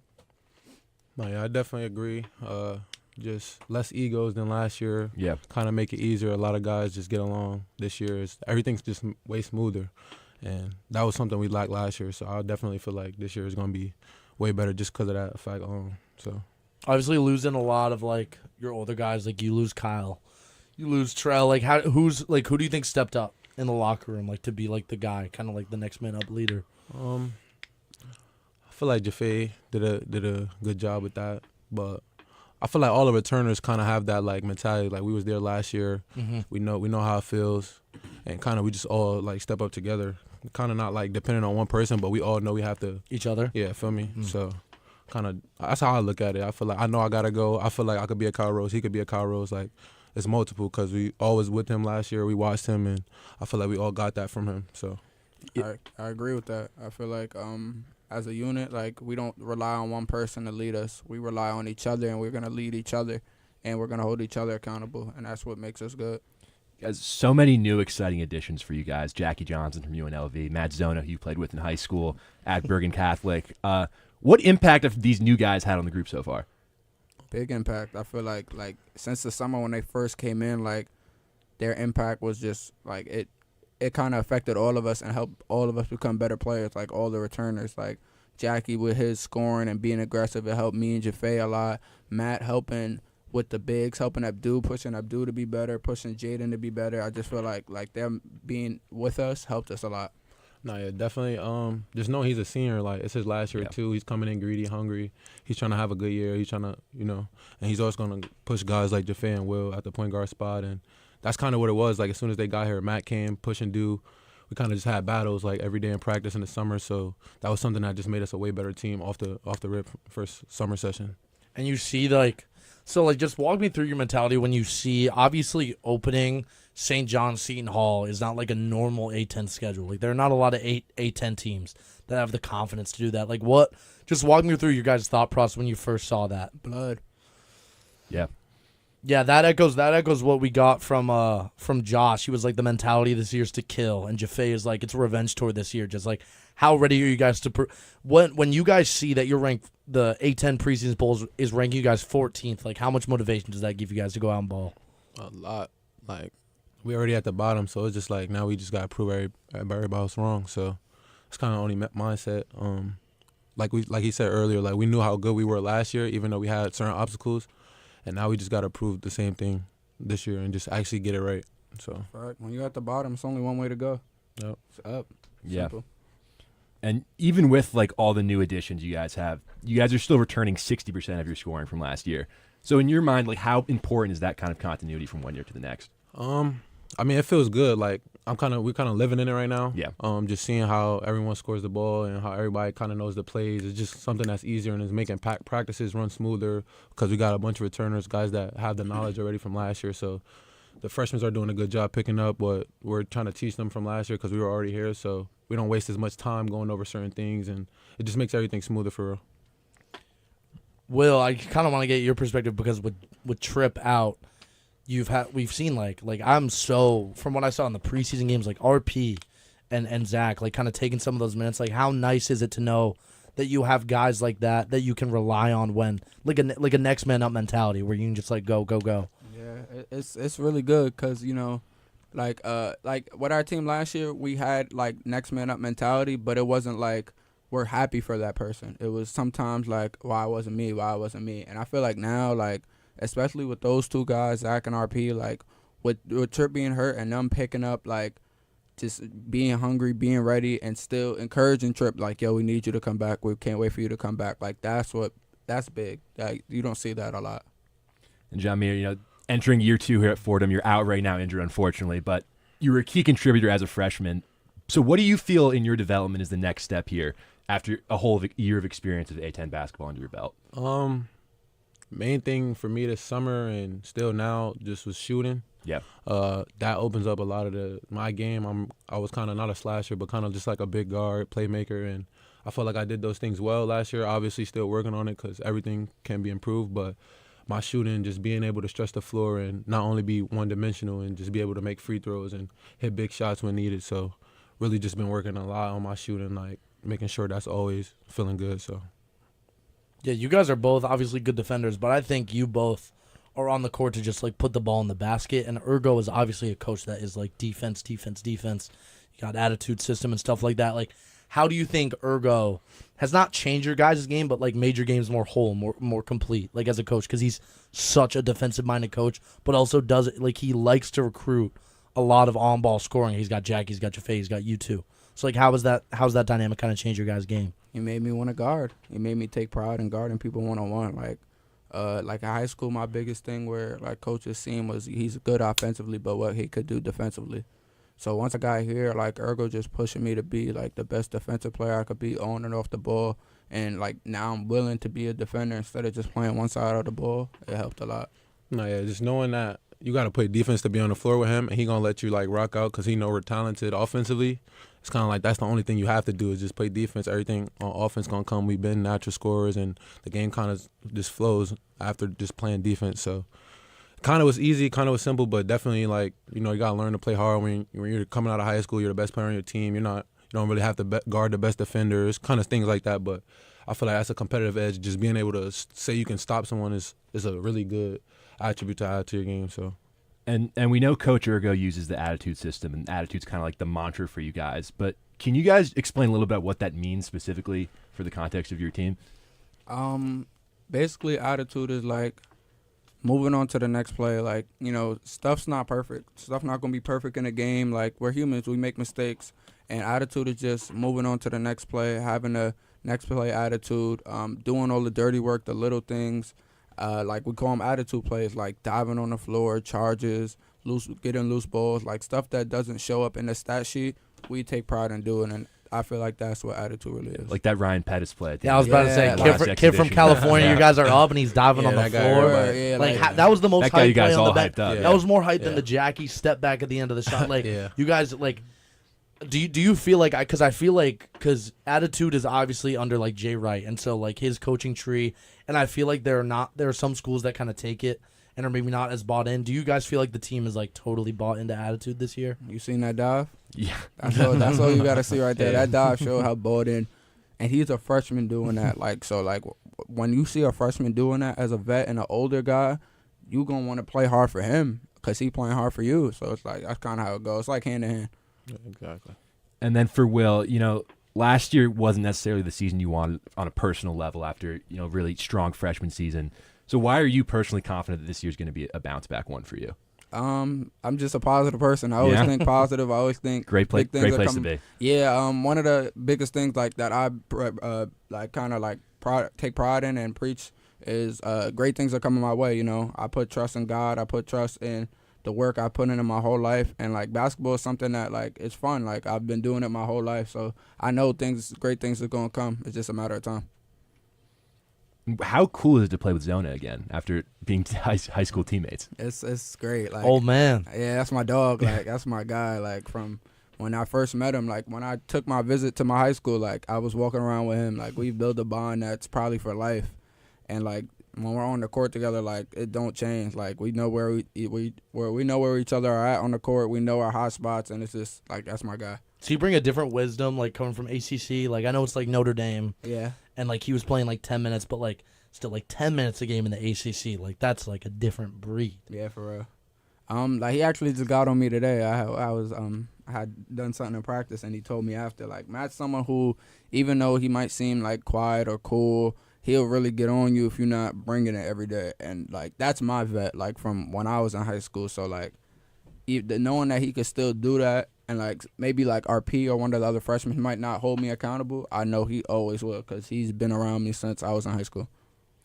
Yeah, and I want to talk a little bit about the Rose Hill Gym. You know, 2 years ago, Will, you were your freshman year. Crowds were absolutely crazy. The student section going wild. I mean, it was really a whole movement here on campus, the run you guys went on. Last year wasn't quite as rowdy in the stands. What would be your message to the fans to try to get that atmosphere back that we had your freshman year? That's on us. Like, we can't let teams come in here and beat us at home and then expect you guys to come and support us. Like, that starts with us. Fans are going to be fans. And when we're winning, I expect you guys to support us. And when we're not winning, I expect you guys to get on us to win games. Like, that's how it goes. And if we're not winning games, I don't expect you guys to be still cheering us on the way my freshman year when we were winning like that. So that's on us, and we got to be better. Ooh, I like that. Of course. Trip, like, New York. You've probably been asked this a million times by, like, Fordham media, but I just want to get it from you on this. Like, you obviously Fordham maybe is not like New York basketball stable, but just like being able to play in your home city. Like, how cool is that? Like, being able to have those home connections socially, like on and off the court, getting to bring in family every home game. Like, just what's that like for you? You too, Will, like being from Jersey. Nah, yeah, it's a great thing. High school, I didn't really play home too much. I went to a prep school, so kind of just feeling it again. Last time I was playing in front of my parents and stuff like that was like my freshman year, so it's definitely great having to just after the game go see my mom and see my friends and stuff like that, and just know it's super easy for friends and family to get to games, and just knowing they're supporting me because this is where I'm from. So it kind of embracing me a little bit, but this year I feel like it's going to be better, just going to be on the court more, going to be winning more games, and, you know, it's just going to be 10 times better than it was last year. Yeah, just like Trip said, you know, being from somewhere close, it kind of was like knowing, like, if I need a mental break because, you know, life be hard or, like, you know, things happen. Like, I know I'm 15 minutes from my house. Yeah. I can go see my mother, my father, all my family, my friends. Like, just knowing I still have that right there over the bridge, like, it means a lot. And I want to ask specifically about Jackie because in those 2 exhibition games, I mean, he balled out. A dog. I mean, that step back he hit in the second game to beat the shot clock from way beyond the arc. He just seems like a dog is the right word. Yeah. But what's your guys' impressions of him so far? Dog for sure. But he's a hard worker. Like, he's always in the gym. He's in the gym a lot of the time. When I'm going to work out, he's probably finished or he's going. So definitely just seeing him in the gym, and then I see what he does on the court. You can see that it translates. So it's kind of like, you know, you just get to watch it. Really, you just got to watch it. That's the only thing you can do. So exactly what Tripp said. Like, he's someone who works extremely hard. So, like, the stuff he does on the court, like, I've seen him work on that multiple times. So it's like, I don't be surprised because I know he worked on that. That's something he do. That's why I say dog. Like, dog. Who's your favorite walk-on? Who's your favorite walk-on and why? I love all of them equally. They all my dogs. They all my dogs, but J-Mo. Yeah. You live with J-Mo. You came in with him, so that makes sense. I came in with J-Mo. They all my dogs. I love them all equally. Like, they all cool. Like, yeah. You like the work they put in? Like, I feel like that's like such an important. Like, no one talks about that college basketball. It's like walk-ons, especially when you have like 3 or 4. It's just like it adds such a layer of practice where you just have people that you can rely on, and like the whole going at each other in practice, iron sharpens iron mentality. Just having people. Like, can you just speak to some people that might be ignorant about how important walk-ons are to a college basketball program? Yeah, like, for the average person who's not in Division I basketball or doesn't know, a lot of walk-ons, the average person is not even close to the skill level. Oh my gosh, bro. It's not even close to the skill level. And a walk-on works probably harder than people on the team. And a lot of people don't know that and understand how hard it is to be a walk-on. You have to be a selfless person. You have to be someone who doesn't care whenever their time comes, or they're always ready, always prepared. Like, being a walk-on is just as difficult as being a basketball player in a Division I. If not harder. Exactly. So the average person, like, they're just being ignorant, and they don't really know what it's like to be in those shoes until you're there. Yeah. And then I also wanted to ask about Jaden Smith because just physically, he's a freak. I mean, he's so long. Dog. And, I mean, we saw a little bit of his impact in those exhibition games, getting blocks and just causing chaos in the paint. What kind of impact does a guy like that have defensively at 6'11"? Dog. He's ready. I mean, we already seen how he blocks shots. Yeah. And he's still learning a lot of stuff. Like, he picked up on a lot of things fast, but there's still a lot of things he struggles with in practice, and I just can't wait to see him once he figures everything out and the game is just that much slower for him, and it's just going to be way easier. He's going to be able to be in his right spots and even defend better. So definitely that's something I'm waiting to see for sure. And he could do it all. He could shoot, dribble, pass. Yo, I saw him when he took that 3 against Holy Cross. I was like, he's ready to take threes. He could shoot, dribble, pass. He's shooting it. Block shots, defend, dog. And the last thing I want to touch on is Coach Urgo, because, I mean, you guys have both played under him now for multiple years. Just, number one, how good is it having someone like him as a head coach, and what do you think he's done for you personally as a player? For me, he an energy guy. Like, when we down, you know, he's going to talk to us. He's real lot of energy in his body. So he kind of translate that to us and just push that through us. He talks to us about things we need to know, and he's a good leader. He's been around a lot of good coaches, and he has the right knowledge. So we just kind of just try to trust what he's telling us, and I do because of the people he's been around, and I know he has experience, and he's not going to tell me anything to do bad. So I kind of just see him as a leader, you know, and kind of like a mentor too, because the energy he has with us, how he talks to us, is kind of more like big brother. It's not always like, you know, coach stuff. So his relationship with him and mine is different.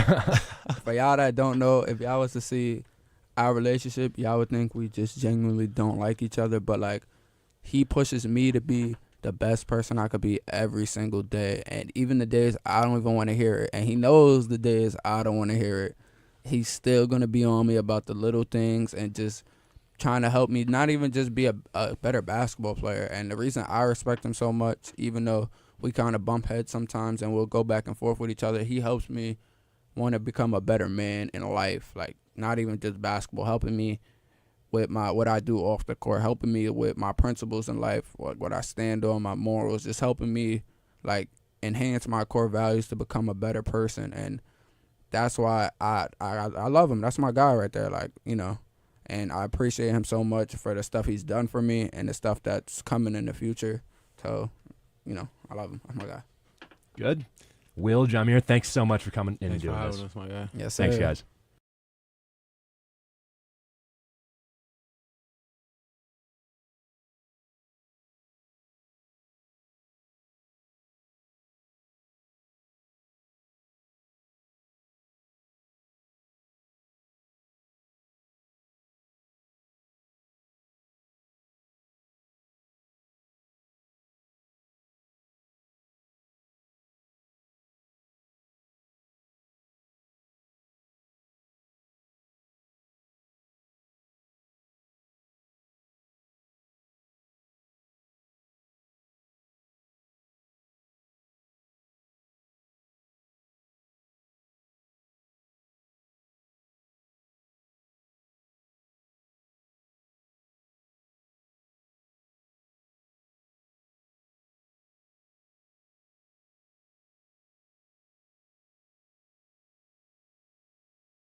Live from the WFUV studios here of Fordham University, I have with me women's basketball. Fordham University, the Rams. I have Taylor Donaldson and Rose Nelson. Ladies, how are you doing? Doing good. Nice to be here. There we go. I'm ready for the upcoming season. It's going to be, Ben, your first season doing color as well? That's right. Oh, my God. Pitch me. I'm dreaming. I'm going to be doing color sideline with my man, Benjamin Oppenheimer, who's also joining us here in studios. I'm going to give you guys just a little bit of a toss, a little lob here just to start. How are we feeling about this upcoming season? Generic question. Yeah, no, so excited. We've getting some scrimmage games right now, so just really getting keen to play actual games, play in front of a crowd, get to show Rose Hill, the new team, what we can do. So, yeah. I think, Ben, before you jump in here and get started, I think my first question for you, TD, is You led all of the A10 in scoring, 17.9 points to be exact. Ladies and gentlemen, don't hold your breath because we have a superstar here. How do you look to replicate that as you go into the next season? How do you keep that going? I think just trying to be the best me for my teammates. I mean, it doesn't always need me to score. Like, we have other scorers now on our team. I think we've recruited a lot of good people. So just being the best me, doing whatever the team needs for us to get the win is the main goal. I mean, doing whatever the team needs you to do. But, I mean, 27 of 29 contests. I mean, averaging 34 and a half minutes of action. I mean, you would think that you get tired out there, but just to keep that level of play up is something that I would love to see as the season goes on. Ben, if you wanted to jump in here. Yeah, I mean, just going back to last season, you guys had an incredible run in the final stretch of the regular season. You won, including the forfeit, 6-game winning streak. And then going into the tournament, you really played hard in that game. How do you bring that energy and that momentum from last season where you really had that stretch where everything was going smoothly, and that was after you guys were struggling. So how do you keep that same energy going into this year? I think we just have a lot to prove. I think the season didn't go all the way as we'd liked. Obviously, we want to win in the tournament also. So I think just kind of carrying over, knowing that it's going to take in practice every day, like getting better so we can have a longer win streak than that and not just peak at the end, but peak throughout the season earlier so that we can continue on to get more wins. You say we, and I'm looking towards a player towards your left, Rose Nelson. I mean, junior year, third year. Yeah. I mean, you started your freshman here, only 8.7 minutes, but then the very next season, you're a consummate player in this rotation, day in and day out. What's the kind of, I guess, routine there that gets the Coach Bridget Mitchell? I hope we had her in studio. I prayed that we have her here in studio. How do you get her to instill that trust within you and have you play heavy minutes in a rotation? Yeah, for sure. She actually does that to us. She has full confidence in each of her players, and she really feeds that to us. So I'm someone who, wasn't scoring a lot, wasn't taking my shots, and she really was the one who was like building that trust in me. And now I'm in a role where I, like Taylor said, do what the team needs of me. And yeah, I think just the way Coach B coaches us, we just really know what we need to do out there. Yeah, I mean, going back to defying expectations or going above where people thought you would be in terms of your standings. The A10 women's basketball preseason poll came out this month, a couple weeks ago, and the votes had you ranked 9th in the conference. Do you pay any attention to that whatsoever? Is that motivation, or it's not even on your radar? I think it's definitely motivation. This is a second year in a row we're a bit of an underdog. I mean, better standing than last year, but I think we all know within ourselves that we're better than 9th, and so I think that's going to be a really good bit of a chip on our shoulder for coming into the season. It's kind of the plague of collegiate basketball, but out with the old, in with the new. I counted 5 new freshmen, well, 6 if you count LEDS. Shout out to Team Impact. But 5 new freshmen joining the roster here. I mean, like, how do you get them to come as older players on this team, been through the war more so often? How do you get them to kind of sort of catch up to the program and get them ready for A10 basketball as the season inches closer and closer? I feel like us as leaders, like in being older, we kind of lead the way. They follow us. So obviously if we don't work hard in practice, they're going to do what we do. So I think just setting that foundation every day, like we're going to have to work hard because the A10 is not an easy conference. Like every night it's going to be a battle. So I think just letting them know, like, we got to be dogs every day in practice so we can do it in the games. Rose, I want to throw this one to you. You're from Australia. Do you feel you had a bond with fellow Aussie Matilda Flood? After she left last year, like what kind of relationship did you have with her? Because she was definitely, probably you could say, like a voice in the locker room. And now she's graduated, she's moved on. But do you feel like when you're coming in as a player from a foreign country that you stick together with the people that you're familiar with from your home country? Like was she important in helping you get acclimated to this team? Oh, definitely. Tilly's my big sister. Like, that is someone I'll have in my life forever. She, if it wasn't for her, I genuinely wouldn't have made it through my freshman year. I think she got sick of me at one point, just all the silly questions little freshman Rose was asking. But yeah, she's definitely someone who paved the way for me and taught me so much on and off the court, helped me become a leader. And now I try to be her pretty much in the way I lead in the team now. And especially we have a couple internationals, so I try and, the way she helped me, I try and do that for other people. So yeah. And is there it's kind of a silly question, but is there a rivalry with the Kiwis, with the players from New Zealand? On men's, there's Zach Riley, who I know somewhat well. Is there any kind of tense interactions there? I mean, I'm not going to say too much, but the Kiwis wish they were Australian. So is that the whole thing? Kiwis versus Australian? Yeah. It's like Mets and Yankees. Big brother, except little brother. One is significantly better. We're not going to go there, Ben. 1-on-1 WFUV Productions, ladies and gentlemen. But I want to point this question directly towards you two, because you boil the team down. It starts with the head coach. A fish rots from the head down. And to look on the sideline and to have a player coach like Bridgette Mitchell, there's a difference between one who didn't really play and she's played. She's been through it herself. I mean, what level of confidence and trust do you have in her to, when the going gets tough, you know that she'll pull a rabbit out of her hat, she'll get a set going? How much do you trust your coach? Obviously a silly question there. Yeah, we trust her a lot. I mean, obviously she's been in the situation. She's played in college, she's played overseas. So, she's been in the situations we've been in. So we always put our trust in her because we know she's going to have our best interests at heart every time. And she's going to always put us in a winning situation. So I think that's why we always have 100% confidence in her, and she always has confidence in us.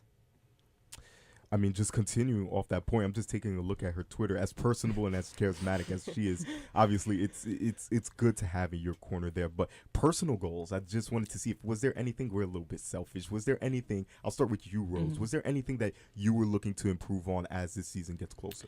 Yeah, definitely my offensive output. I definitely want to be a bigger role on the offensive end. Coach B's put me in a versatile role this year, so I'll be playing 3, 4, 5. So I'm excited to get in that 3 position, be more of a wing, which we didn't see too much last year, and then also just do whatever the team needs of me, whether that be on the boards end or the defensive end, getting stops, hustle plays, energy, whatever they need. Taylor, same thing to you? I would say my efficiency on the floor, just making that higher and having a higher efficiency all around, and then just rebounding more as a guard to be able to start our offense from the break. I wanted to ask you specifically about, this is more so I wouldn't say philosophical question, but the emotional equilibrium. Being an athlete, you have to be a certain level of crazy there. And when the times get going and when the times get tough, how do you keep yourself calm? I want to enter the minds of Rose Nelson and Taylor Donaldson. What do you do, and how do you keep yourself in that state of flow? Yeah, definitely. I think, personally, I lean on my teammates a lot.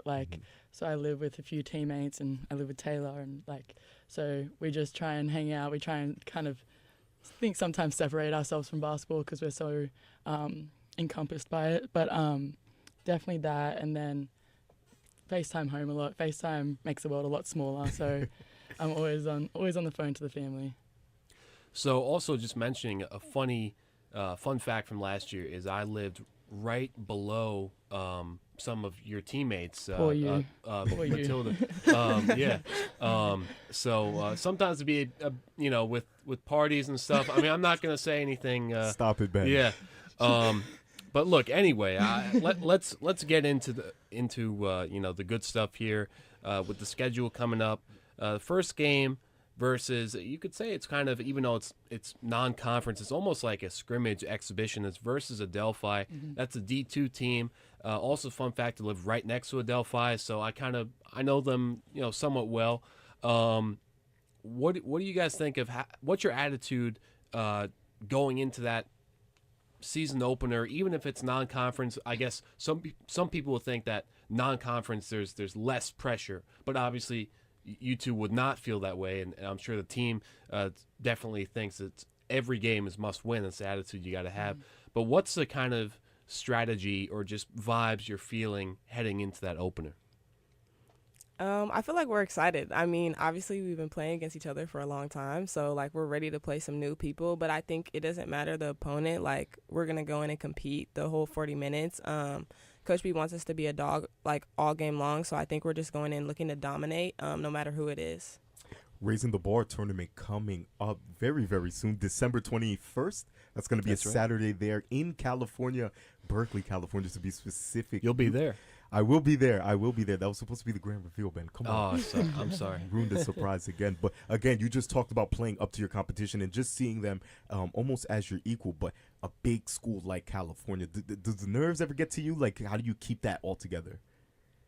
No, I think it's fun playing against bigger schools because Okay. you always go in as an underdog, and I'm from California, so obviously I want to beat Berkeley, so I'm going in with that mindset. Extra motivation there. And I think we never underestimate any team we come against. I feel like we treat them all the same.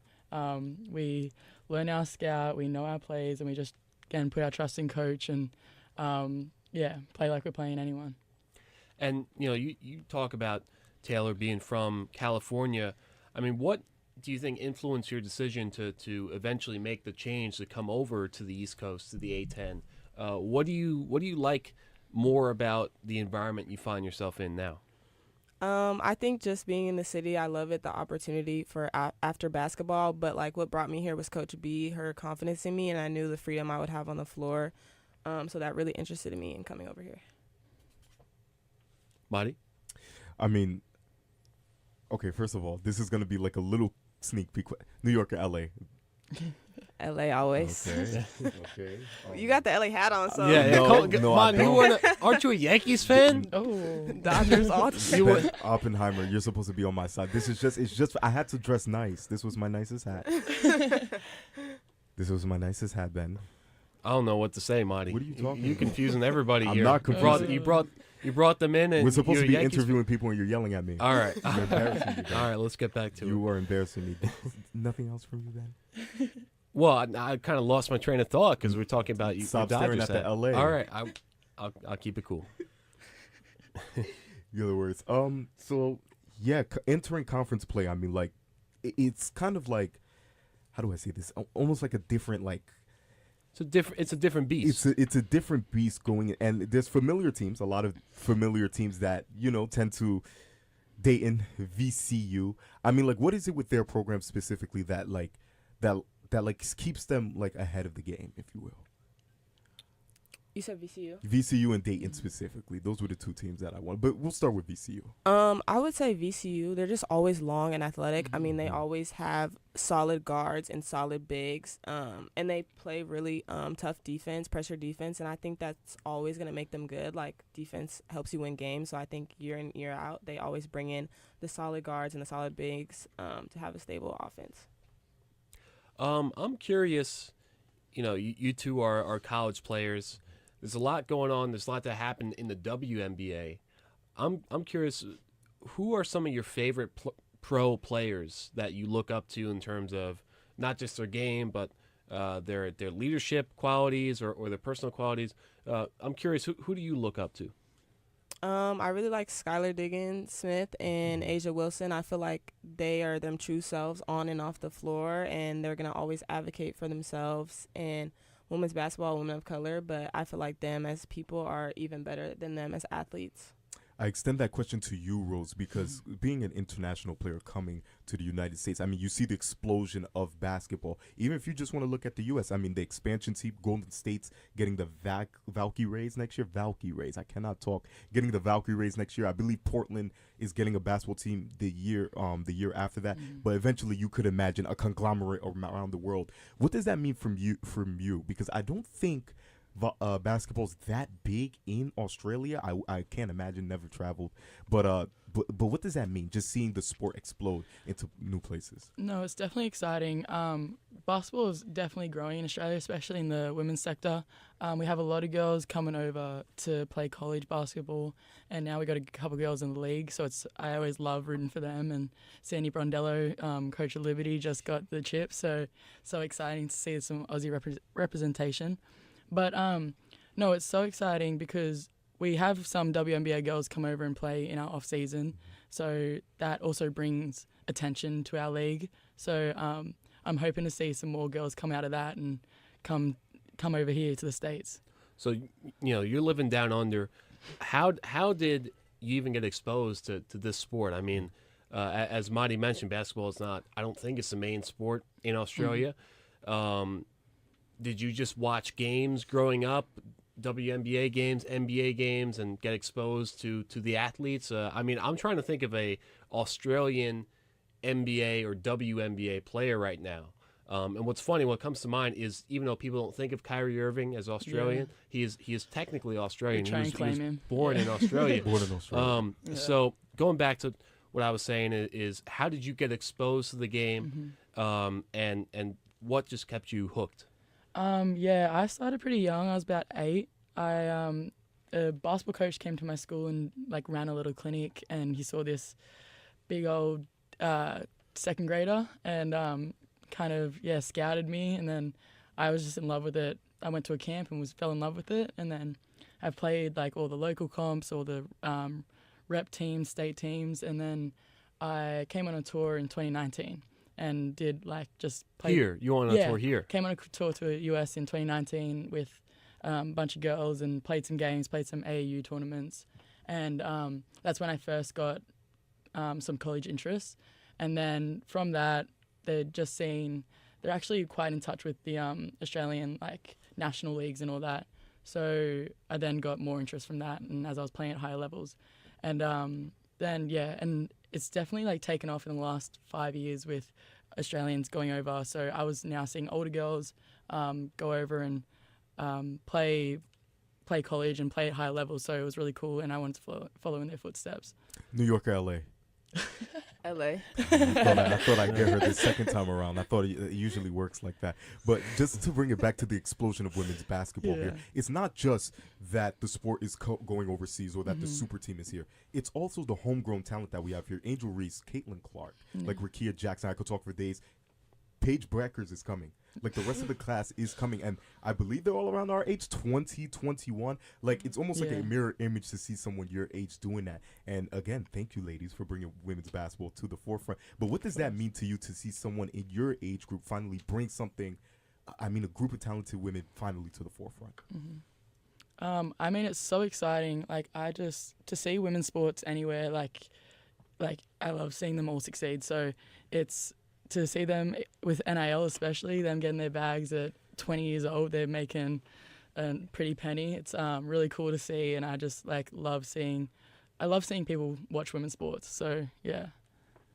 Yeah, I just want to go back to what you said, is that you fell in love with the game, and I think that's just a big part of why people stick with it is it's a beautiful game to me, is watching the threes, watching the tough defense, watching people drive inside.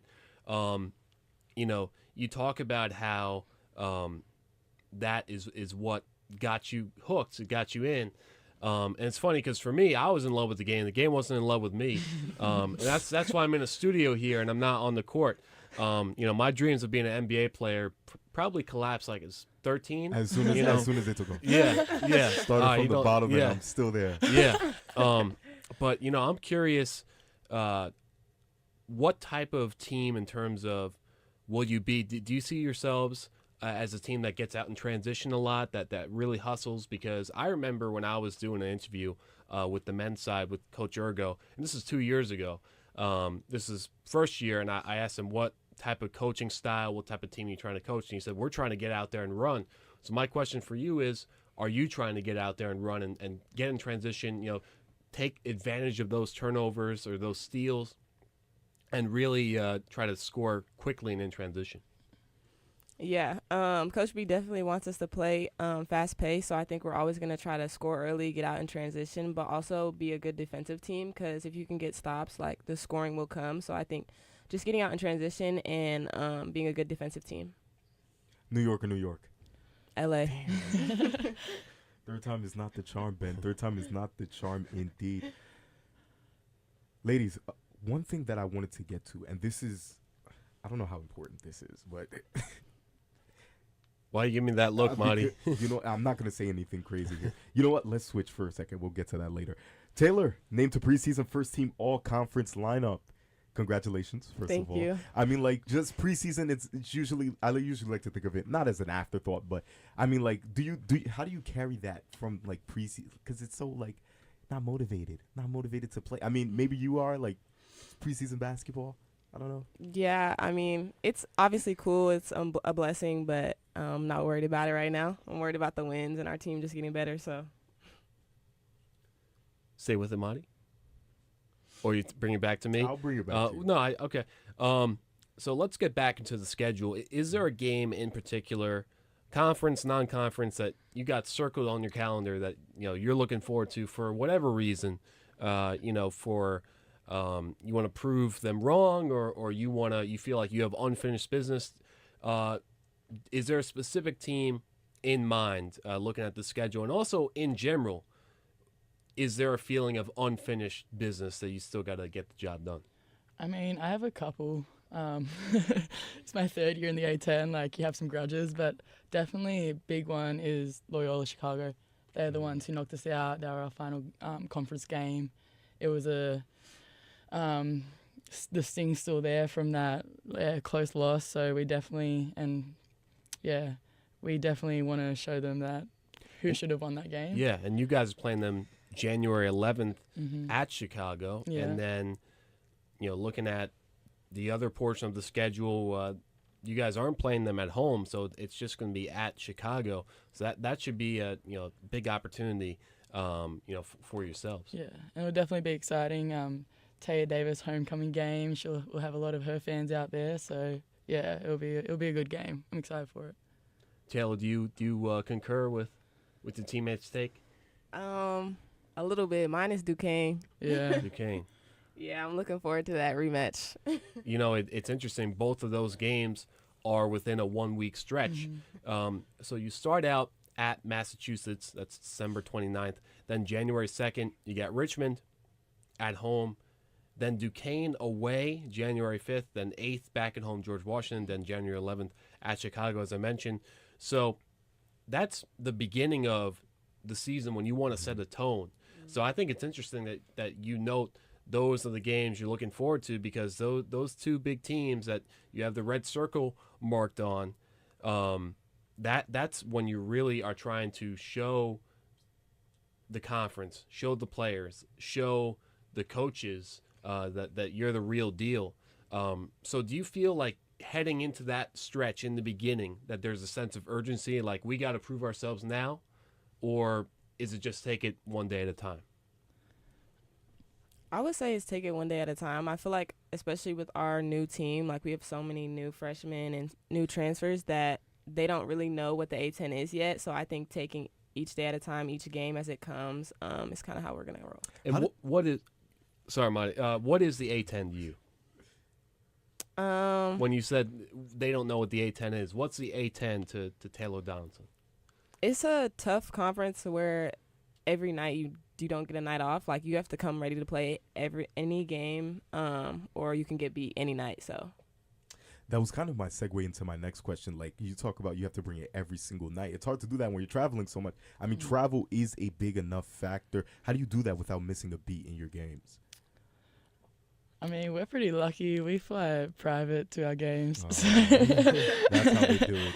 So that always helps us, because they're big on getting us back in like the same night and stuff. So, but we have our strength coach travel with us, our athletic trainer.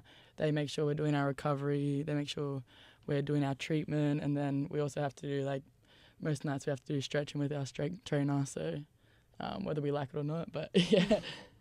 It keeps us fresh. I just want to mention a game that I'm looking forward to is St. Joseph's. You had that insane upset win last year, and looking at the St. Joseph's game on the calendar, it's going to be, just taking another look here, it's going to be January 15th.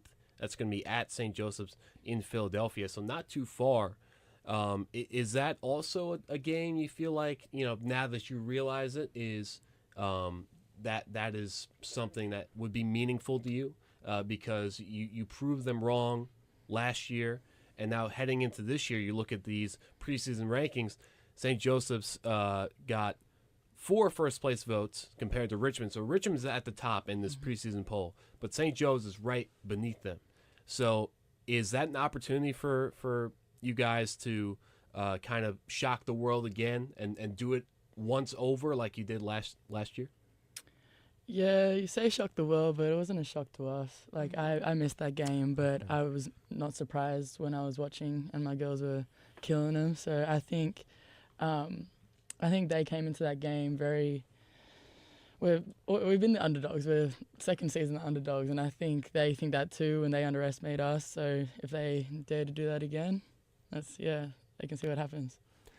That game was in Philadelphia, Pennsylvania, if I'm not correct. Yeah. But we always love it when it's Rose Thrill and the I got the Gymnasium. T-shirt on. Come Rose on, Thrill. Monty. We love it when Yeah. the gymnasium is indeed jumping. I believe you guys host Dayton. I believe that's the game after St. Joseph's, if I'm not mistaken. Let's take a look here. I think it's like 2 or 3 days after on a Saturday. Yes, Dayton, January 18th. We always talk about how the Rose Thrill crowd acts almost like a 6-man in a sense. Do you guys get that impression? You look up, you see the crowd. Like, how does that make you feel? Yeah, I feel like it makes the game more fun. Like, they get us pumped on us, like, even for threes, like, any little thing, they're always hyped. So I feel like it just makes the game more fun all around, and it intimidates the other opponent. So we like it. Best crowd in college basketball, I would say. I've heard No denying that one. denying that one. Yeah. But I want to ask, in the beginning of last year's conference play, as I noted, it was a bit of a struggle at first. What, specifically to you, Taylor, what do you think a leader, what qualities does a leader have to have in adversity to keep people together, to keep their team together, and keep them focused and not lose hope? What did you do during that time period to help keep everyone together that led to that run at the end? And also in general, as I noted, what do you think is the key to being a good leader in tough times?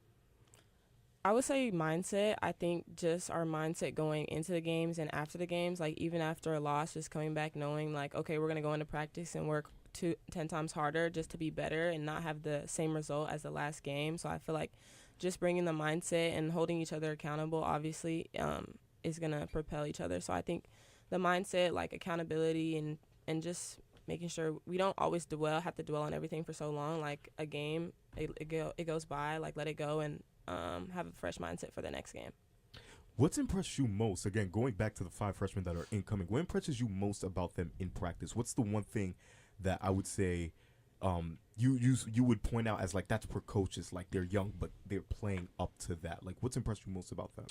I would say they don't carry themselves like freshmen. Like they're not scared to like they're giving me some hard hits. Like they're not scared to really get in there and be dogs. Like I would like shout out like Anastasia and like Camilla. They're really aggressive on defensive end, and they're not timid at all like a typical freshman, which is exciting to see. I mean, Ellie, counting as like Ellie L. I want to say L. Excuse me, L Diaz. Team Yes. Impact. I mean, the partnership with that. I mean, being named, her obviously being redshirt freshman at Scarsdale, New Yes. York. I mean, the announcement of her addition of Team Impact. I mean, you guys partnering with them. What has that experience been like? I mean, I love it. I love Elle so much. She's the cutest little girl. It's really like fulfilling for our team. Like we love her around. We love her family. We've even done some community service stuff with her families, like their company, I guess. Yeah. And it's just really cool to see, and the work they do. They help kids with disabilities to be included in sports, which it's so great to see. Can't wait for her to suit up there. Yes, cannot wait. If you've ever heard the expression Achilles heel, it's where your biggest weakness is, where you're most vulnerable. Putting aside the positives, what do you think is your Achilles heel heading into this year that, could be something that could be a problem that you really are determined to work on and improve? That's good. I mean, I would just say like the newness of our team. I feel like we have transfers who haven't played the A10, and then we have freshmen who haven't played a college basketball game yet. So I think just being so new to everything and the environment and what kind of this D1 basketball life is like is kind of could be an Achilles heel to them because it is a lot going on at once, especially during season. So I just feel like once they get the hang of that, basically. Yeah, and then that's on us to get them ready for that. So that's what we've been doing in the preseason. So, yeah. I think I want to continue with that because it always fascinates me how like teams look outside of the actual court when they're not in jerseys. Like, are you guys with these freshmen day in and day out, like after class, like, hey, we're gonna study, we're gonna do our work, we're eating together. Like, how close is this team as a homogenous unit?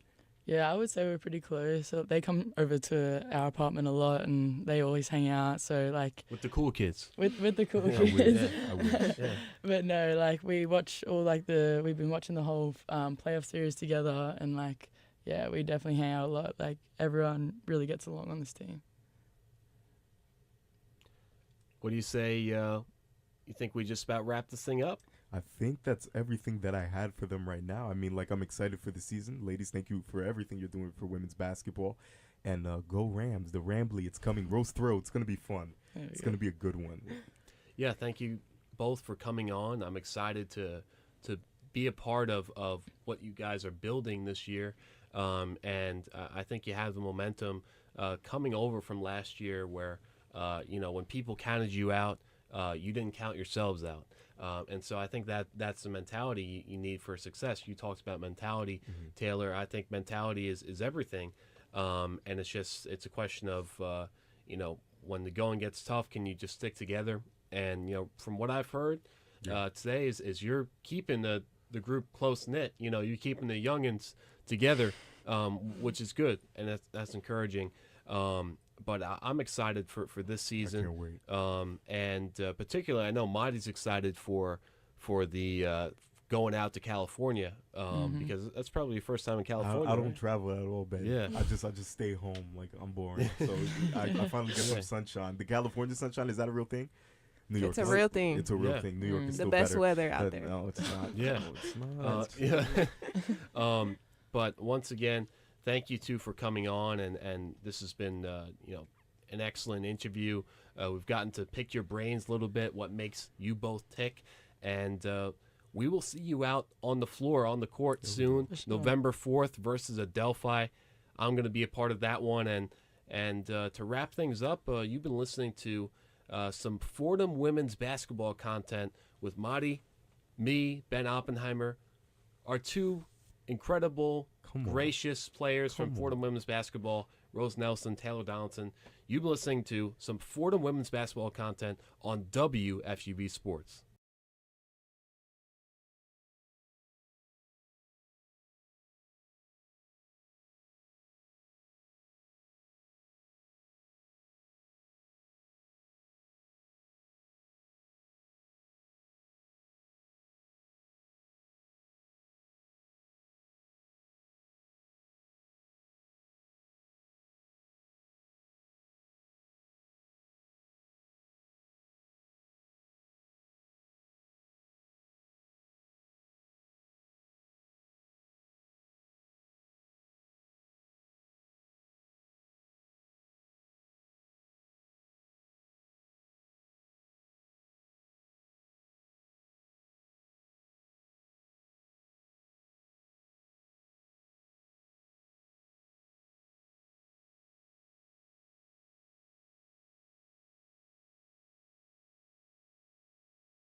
I'll give you the order: Cardinals, Colts, Seahawks, Dolphins, Jaguars, Rams, Bills, Dolphins. That's not an easy schedule. You can easily lose out if you're the Jet team, but there's definitely some matchups that you see on paper you should definitely win. But is it enough to possibly make the postseason? We'll see. The longer the season goes, hopefully they can ride off this win, go into next week against the Cardinals in Arizona, and start a little winning streak. I think honestly, if I'm looking at the Jets' schedule, I think they might only win 2 more games, maybe 3 if they get lucky. But I see it too. Arizona, I think, is a loss. Colts, Joe Flacco is somehow the next coming of Tom Brady. Whenever a mid-team needs a quarterback to carry them, you always call Joe Flacco. I think that's a loss. Seattle, loss. Miami, both times is a loss. Jaguars, they'll beat the Jaguars. Rams with Puka Nacua and Cooper Kupp, if they still stay depending there, on where they are in that season. I don't think they get traded. So I think that's another loss for the Jets. They aren't beating the Bills, that's for sure. And you know what? I'll give them the final game of the season, they'll win. So I think they finish with around 6 wins. 7 is like best case scenario, but it won't be enough, man. I don't think so. I think the Jets just need to move on from Aaron Rodgers, and obviously this quarterback class, I said it on College Gridiron yesterday, which I was very thankful enough to be asked to host my debut, by the way, so I just wanted to shout myself out. But got you. The quarterback class has been very underwhelming this year, and if you want to look ahead, maybe obviously Aaron Rodgers probably has 0 trade value because he's 85. Yeah, so no one's trained for Aaron Rodgers, but I understand what you mean with because the he can class. end the season say, oh, I might retire, might not retire. It's just going to be every offseason of Aaron Rodgers just, oh, I might retire. Like, I never know, might not retire. So I think move on from Aaron Rodgers after this season. If the Jets, they'll probably have a decent pick. Maybe go after a quarterback if you see upside in any quarterback, which I really don't see any upside in any quarterback in this class. But the Jets they have a lot to figure out before. I think the Jets definitely need to look quarterback no matter how the season goes in a draft. I think even if Rodgers is here to stay the following year, a young quarterback being able to learn through Rodgers can eventually benefit the Jets on the long-term aspect because you don't know how much longer you have of Rodgers after this year. And this year looks like it could be a fumble at this point because there's not enough time left in the season to make up this the tremendous losing streak. I mean, they lost 1, 2, 3, 4, 5 straight. Like, you don't lose 5 straight and then eventually start coming back and make the postseason. But anything can happen. I mean, the 2017 Chargers did it, so they got to bring Z back. Who? Jets. Zach Wilson? Yeah, they got to bring Zach Wilson. If I'm being honest, okay. Yeah. I have very mixed signals, mixed emotion thoughts on Zach Wilson. Was he given up on too early? Yes. But was the sample that he provided good? By no stretch of the imagination. Was it good? I say, I'm going to have to agree with you, Ben. Maybe bring back Zach Wilson. Maybe one more season. Let him go on maybe a little. Or Sam Darnold.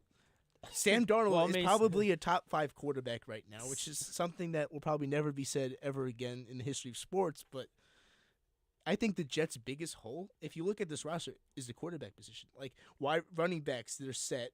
Wide receivers, they're set. Defense, I don't want to say. I'm sorry. I don't want to say that the running backs are set because I mean Breece Hall is probably a top 5 running back right now, and then you have. He's a top 5 running back. Yes, I agree with that. Has he been put in the right positions to show that he is a top 5 running back? That's a different story because we've seen the running game throughout the first 9 games, and it's been non-existent. Like, the Jets have been one-dimensional, an offensive team. If they don't get the ball to Wilson or Adams now, they don't have any other option. But now seeing that Breece Hall was able to kind of break out for 90 yards yesterday, if they can just keep getting him that kind of production, making him a threat on the running game, and then you never know if he's going to run or they're going to throw it to Adams or Wilson. Now you get the opponent team's defense confused on what the Jets are going to play. That's how you win football games. The defenses against the Jets knew as long as they stopped the passing game, the running game had no answer. So in my mind, I'm thinking I'm throwing out my playbook. I'm throwing out the plays and routes to make sure that as long as Adams and Wilson doesn't get the ball, Rodgers has no one to throw to.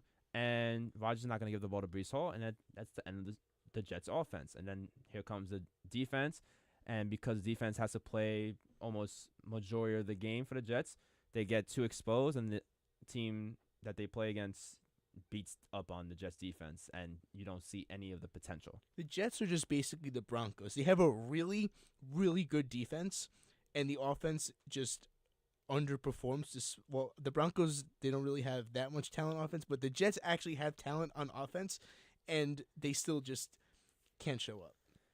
And they're just the unlucky version of the Denver Broncos. And the Broncos defense has been, I think, honestly, the best defense in football.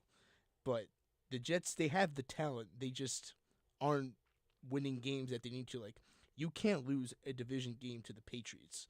I mean, the Patriots aren't going to finish good at all by any stretch of the imagination. But if you're like let's just say the Jets are 1 game out of the playoffs or 2 games out of the playoffs, and they lost these crucial games, like you lose to the Patriots by 3, you lose to the Bills by 3, you lose to the Vikings by 6. So those 3 games were very winnable for the Jets, but in my opinion, I don't think the Jets will make the playoffs. They're going to be probably maybe 8-9 outside looking in, but when the Jets are heading to the offseason in January or whatever, and you look back and say, wow, we really could have won this game, and this game, and we could have been in the playoffs right now. That's going to be the story of the Jets season. Hopefully, when it comes to the rest of the season, there could be some type of miracle for the Jets. But we're going to take a quick break. We're going to stay in MetLife. When we come back from this break, we're actually against the Giants and their struggles here on 101, New York's longest-running sports call-in show.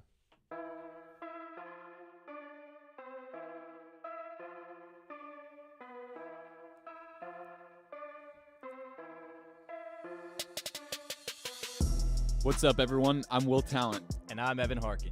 We're 2 of your hosts for NFL Friday, WFUV Sports' exclusive NFL podcast. From breaking down the weekly slate to fantasy football pickups, we've got you covered on all things around the NFL.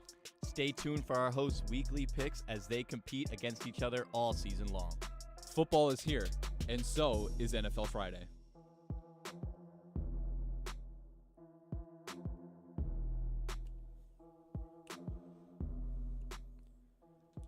Welcome back to 101. We just had a quick break. Thank you for the promo about our NFL Friday podcast. Please make sure to listen to that when it comes to football. It's going to be a crazy season.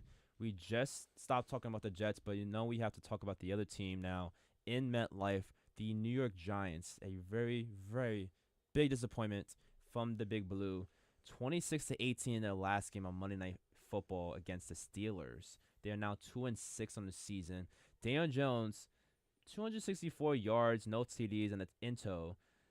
QBR was a 38.8, not the best. But then apparently Russell Wilson has this kind of like resurgence out of nowhere these couple of games. And he went for 278, a touchdown, no interceptions, and a 45.3 QBR. He was pretty efficient as well, 20 for 28. I must say, like, the matchup was not going to be in the Giants' favor as is going into the game. They made it interesting in the first half, I won't lie. Like, it was 9-9 to end the first half, but then the Steelers went on a Steeler run and literally took over the game, winning by 12. I mean, the Steelers have been a amazing team throughout the season. Didn't really expect the Giant win here. I mean, the Steelers are 6-2, and they did this with Justin Fields as quarterback, and now having Russell Wilson back and him playing like the Russell Wilson of like Seattle Seahawks. It's kind of crazy to say right now, but what is there to do with the Giants? Like, there's so much to talk about when it comes to the Giants, but I think the biggest question mark is always going to go towards Daniel Jones and the QB room in New York, because you know that Tracy Jr., Singletary are going to take care of the running game. I mean, Tracy had 145 yards. He's been really good. I think he should be the touchdown. starting running back to close out the season. I don't disagree. Like, Tyron Tracy has been that kind of running back one producer that you expect on any team. And to say that he's been outperforming Devin Singletary, who has more years on his belt and has actually been pretty consistent, says something about the running back tandem that they have in New York. And then also when you have Neighbors as your number one receiver. I mean, he had 71 yards. He's a man. Rookie of He's the year, amazing. maybe question mark. Or, I don't think He Jane should, but Jane Daniels isn't applicable for this because he's, I think, in the MVP conversation. I think he's been the best quarterback in football. just so. because you're in the MVP conversation doesn't mean you're not rookie of But the year, like, though. I just feel like, well, obviously, like There's many examples in sports, especially like baseball, where players have won rookie year and MVP in the same year, and you can see the same thing happen in I guess football. so. But like, if you want to give it to like, if you don't want, I guess because NFL is all about giving the award to narratives and stuff. If you don't want to give it the same award, well, two awards to the same person, I think, bias aside, I think Neighbors has been probably a top 3 rookie because Caleb has underperformed. Drake May has played two games, or He hasn't gotten enough playing time. he hasn't to really got be enough playing considered. time. Bo Nix is just, well, he's on the Broncos, so his He situation won rookie of the generally month though. Look out for Bo Nix. really Nah, should have but been Jaden Daniels. Like, in all honesty, I agree with your point. I mean, I think right now it's between Jane Daniels and Neighbors for rookie of the year. Neighbors has been having a good season as long as Daniel Jones is able to stay in the pocket and throw the ball to him. I mean, even to Monday night's game, Darius Slayton had 108 yards, right? Like, the receiving core that the Giants have might not look good on paper. It might look like to you just Neighbors and no one else, but is it really the receivers on paper that you have to worry about? I think it's the quarterback you have to worry about. no, I agree. I think, well, you guys probably might know my opinion on Daniel Jones. I think that he will play out this season, but what's the future? Future is, as much as I hate to say it, because I do not like any quarterback in this class whatsoever. Like, honestly, you might have to draft a quarterback because Daniels cannot. But why not stick with Jones? Because you've seen the samples that he's given. It's been atrocious. I mean, even Tommy Chicken Nuggets was better than, or Tommy Cutlets. Excuse me, man. I messed it up. I'm Come sorry. on, I'm man. sorry, but I want some nuggets now. if you want some, you can go to Urban Diner right by O'Hare. Yeah, I'm good. Tommy Cutlets is. But I think, although the Giants will unfortunately have probably a somewhat high pick in the class, so I guess you could target a Shador Sanders or a Carson Beck, who I think is, a little suspect, but that's for College Gridiron. But I just think that you can't start Daniel Jones going into next season. You have to make a change if you're Brian Daboll or if you're the front offense. You have to make a change at that quarterback position. I don't think there's really any other holes necessarily with the team. I mean, we said it. Tracy's going to do his thing. Singletary will do his thing. The wide receivers, Neighbors will obviously do his thing. Slayton, I know there was some little controversy, will he be with the Giants before the trade deadline? Will he leave this offseason? But if they do end up keeping Slayton, I just think that really it's like the same thing with the Giants as it was the Jets. You have decent running backs. You have obviously the Jets have a better wide receiver core than the Giants. You have good wide receivers. Your defense is the reason why you're even in this spot in the first place. Which I have to say, the Giants' defense has been They're leading the league in spectacular. sacks right now. Insane. And they got insane Brian defense. Burns for a bag of chips and an apple. So, But I'll let you continue. but Yeah. Brian Burns has been really good. I'm loving this pickup. And Kayvon Thibodeau, who is someone that I also like, he's been out the past 3 or 4 games. I think he's on the IR, but he should be returning soon. But even without Kayvon Thibodeau, the defense has still looked somewhat good. But I just think the Giants' biggest hole, once again, same thing with the Jets, is the quarterback. Make a quarterback change. I know even draft scouts aren't high on the quarterbacks in this class, but I think any one of those will be better than Daniel Jones. I think a perfect way of ending this segment is the Giants went into the offseason knowing that QB was the issue. They went into the draft thinking, do you trade up for a player like Daniels or May? They ultimately didn't do it, kept the pick in one of Neighbors, and thought Daniel Jones could be the quarterback for the future, and it's been underwhelming this season. And unfortunately, through the future, we don't know what's going to happen in the QB room for the Giants, but I think there's a consensus here that Daniel Jones is not the answer, and if that's solved through trades, I really wish they traded up for Jane Daniels. I was praying during the entire draft, please. I think if the everyone Giants was. front office can do one thing right, please just trade up for a quarterback. I'm sure you guys have seen the clip of Joe Schoen asking his kids, "Who should I draft?" And one of his kids, Yeah, the and first kid said Jaden Daniels, They, and I even they said all it. saw the talent, and they know they see the talent now in Washington. So, unfortunately, though, for Daniel Jones and Giants, we're gonna have to end that segment. I mean, not unfortunately for me because they're that bad, but that would do it for today's show. Bobby Traffordini is our sports director. Kurt Sipple was our video producer, and Joe Henry was behind the board alongside Ben Oppenheimer and Bradly Birne. I'm Angel Ducret. If you've missed any portion of this show, you can catch it on our YouTube page at WFUV Sports. 101 is a production of WFUV Sports.